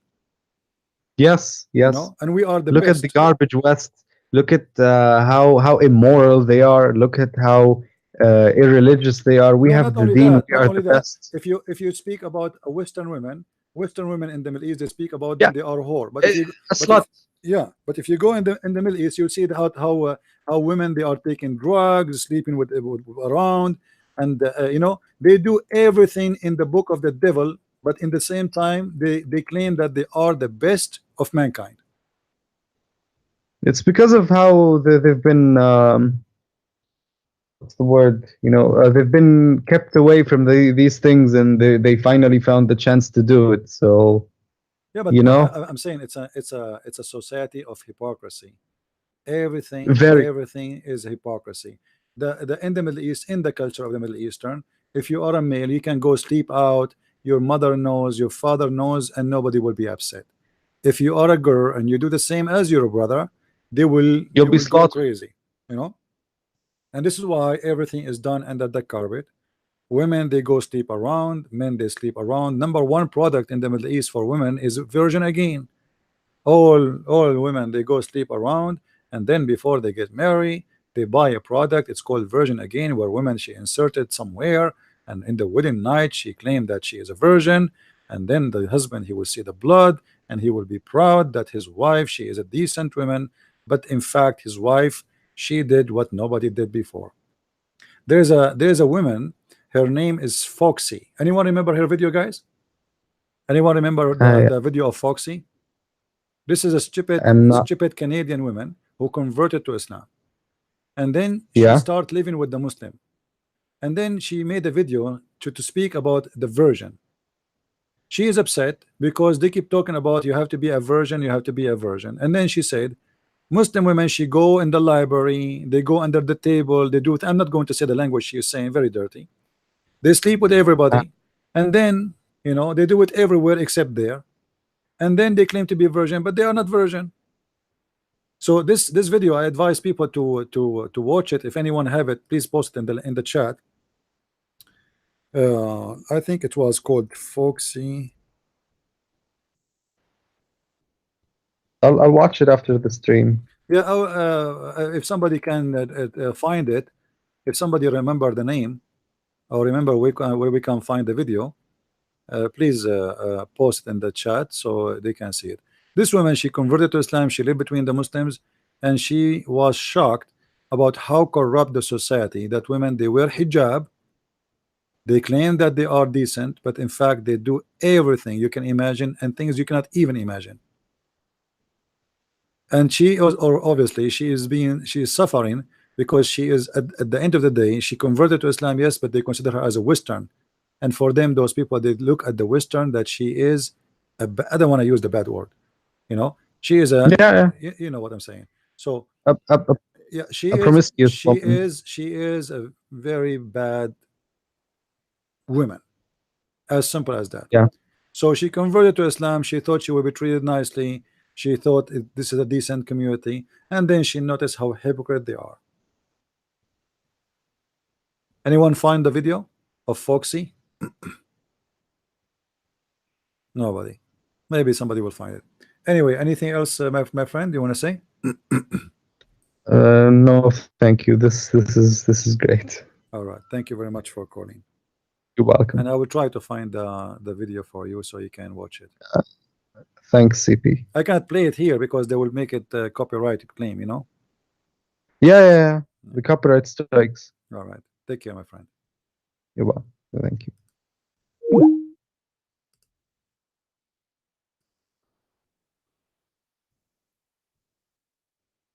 Let us see. I think her name was Foxy.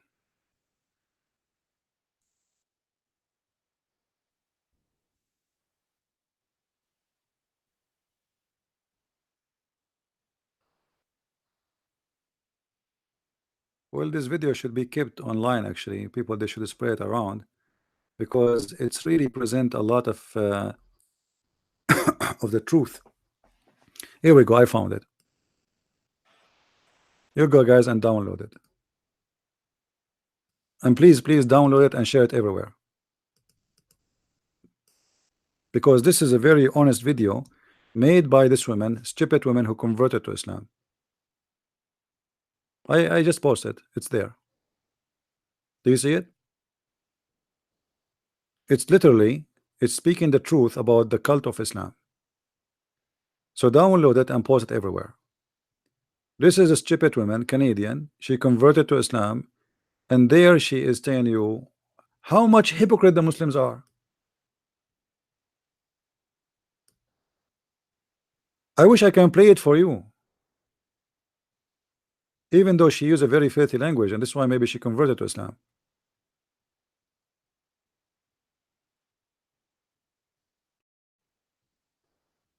This site cannot be reached. What do you mean cannot be reached? You could not open the link, guys?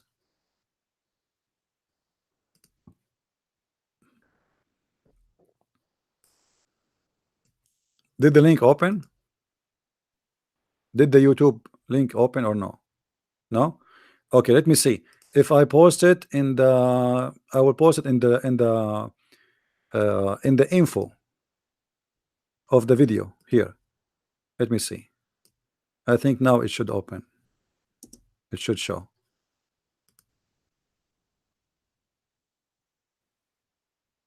Refresh the page. Leave the YouTube. Refresh your page and tell me, do you see it? It should be appearing in the info. And tell me, do you see it? Okay.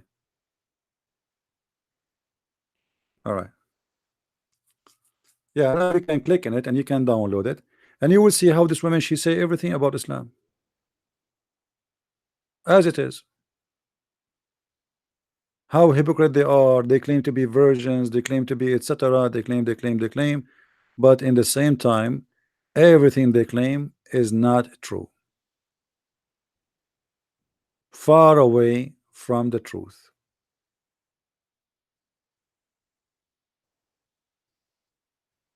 But nothing new.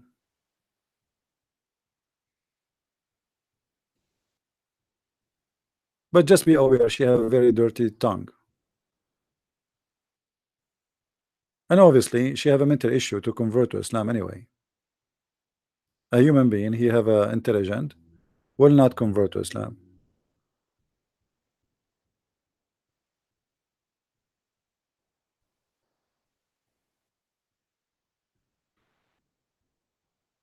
And this is why those videos should be spread all over, so people they can see that is a witness from inside, from indoor.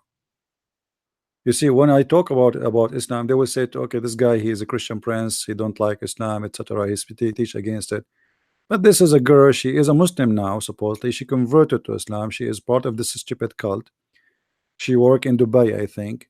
And she have and this is what happened, by the way. Those Western lost women, they like to be with Middle Eastern men, and for a very simple reason. When a woman, she is from the West, she go with Middle Eastern man, he spend his money on her.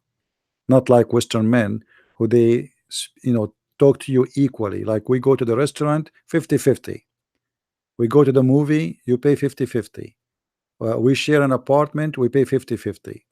Middle Eastern man, he have the mentality that he is the male and you are the potato, so he have to pay for everything so he can control you. It's not because being good, but because he like to be in control. If it's 50-50, it's mean we have to share our opinion 50-50 too. We have to make decisions 50-50 too, right? And that is not what he like. Some people, they think that because he is generous, this is not about generosity, this is because he like to own you. This is why they don't like the women to work, so he can have full control of her. It's not because he is generous. You don't work, you will be fully dependent on him. As simple as that. And then you cannot make him angry, because if you make him angry, you become homeless. You have no job, you have no work, you have nothing to do. He control your life. So you will think 1,000,000 times before you leave his house or you leave his command.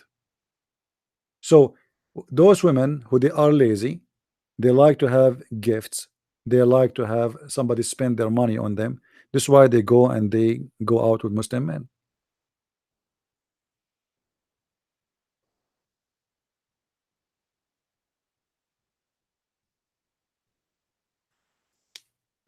They say to you that we are protective. That's not true. They like to own you, my friend. They are like a property. It is a property business. He own you. A person who trusts you, he do not need to be protective to the point he watch over you what you are doing. He will be scared that you will see someone and talk to someone, because simply he don't trust you. He own you.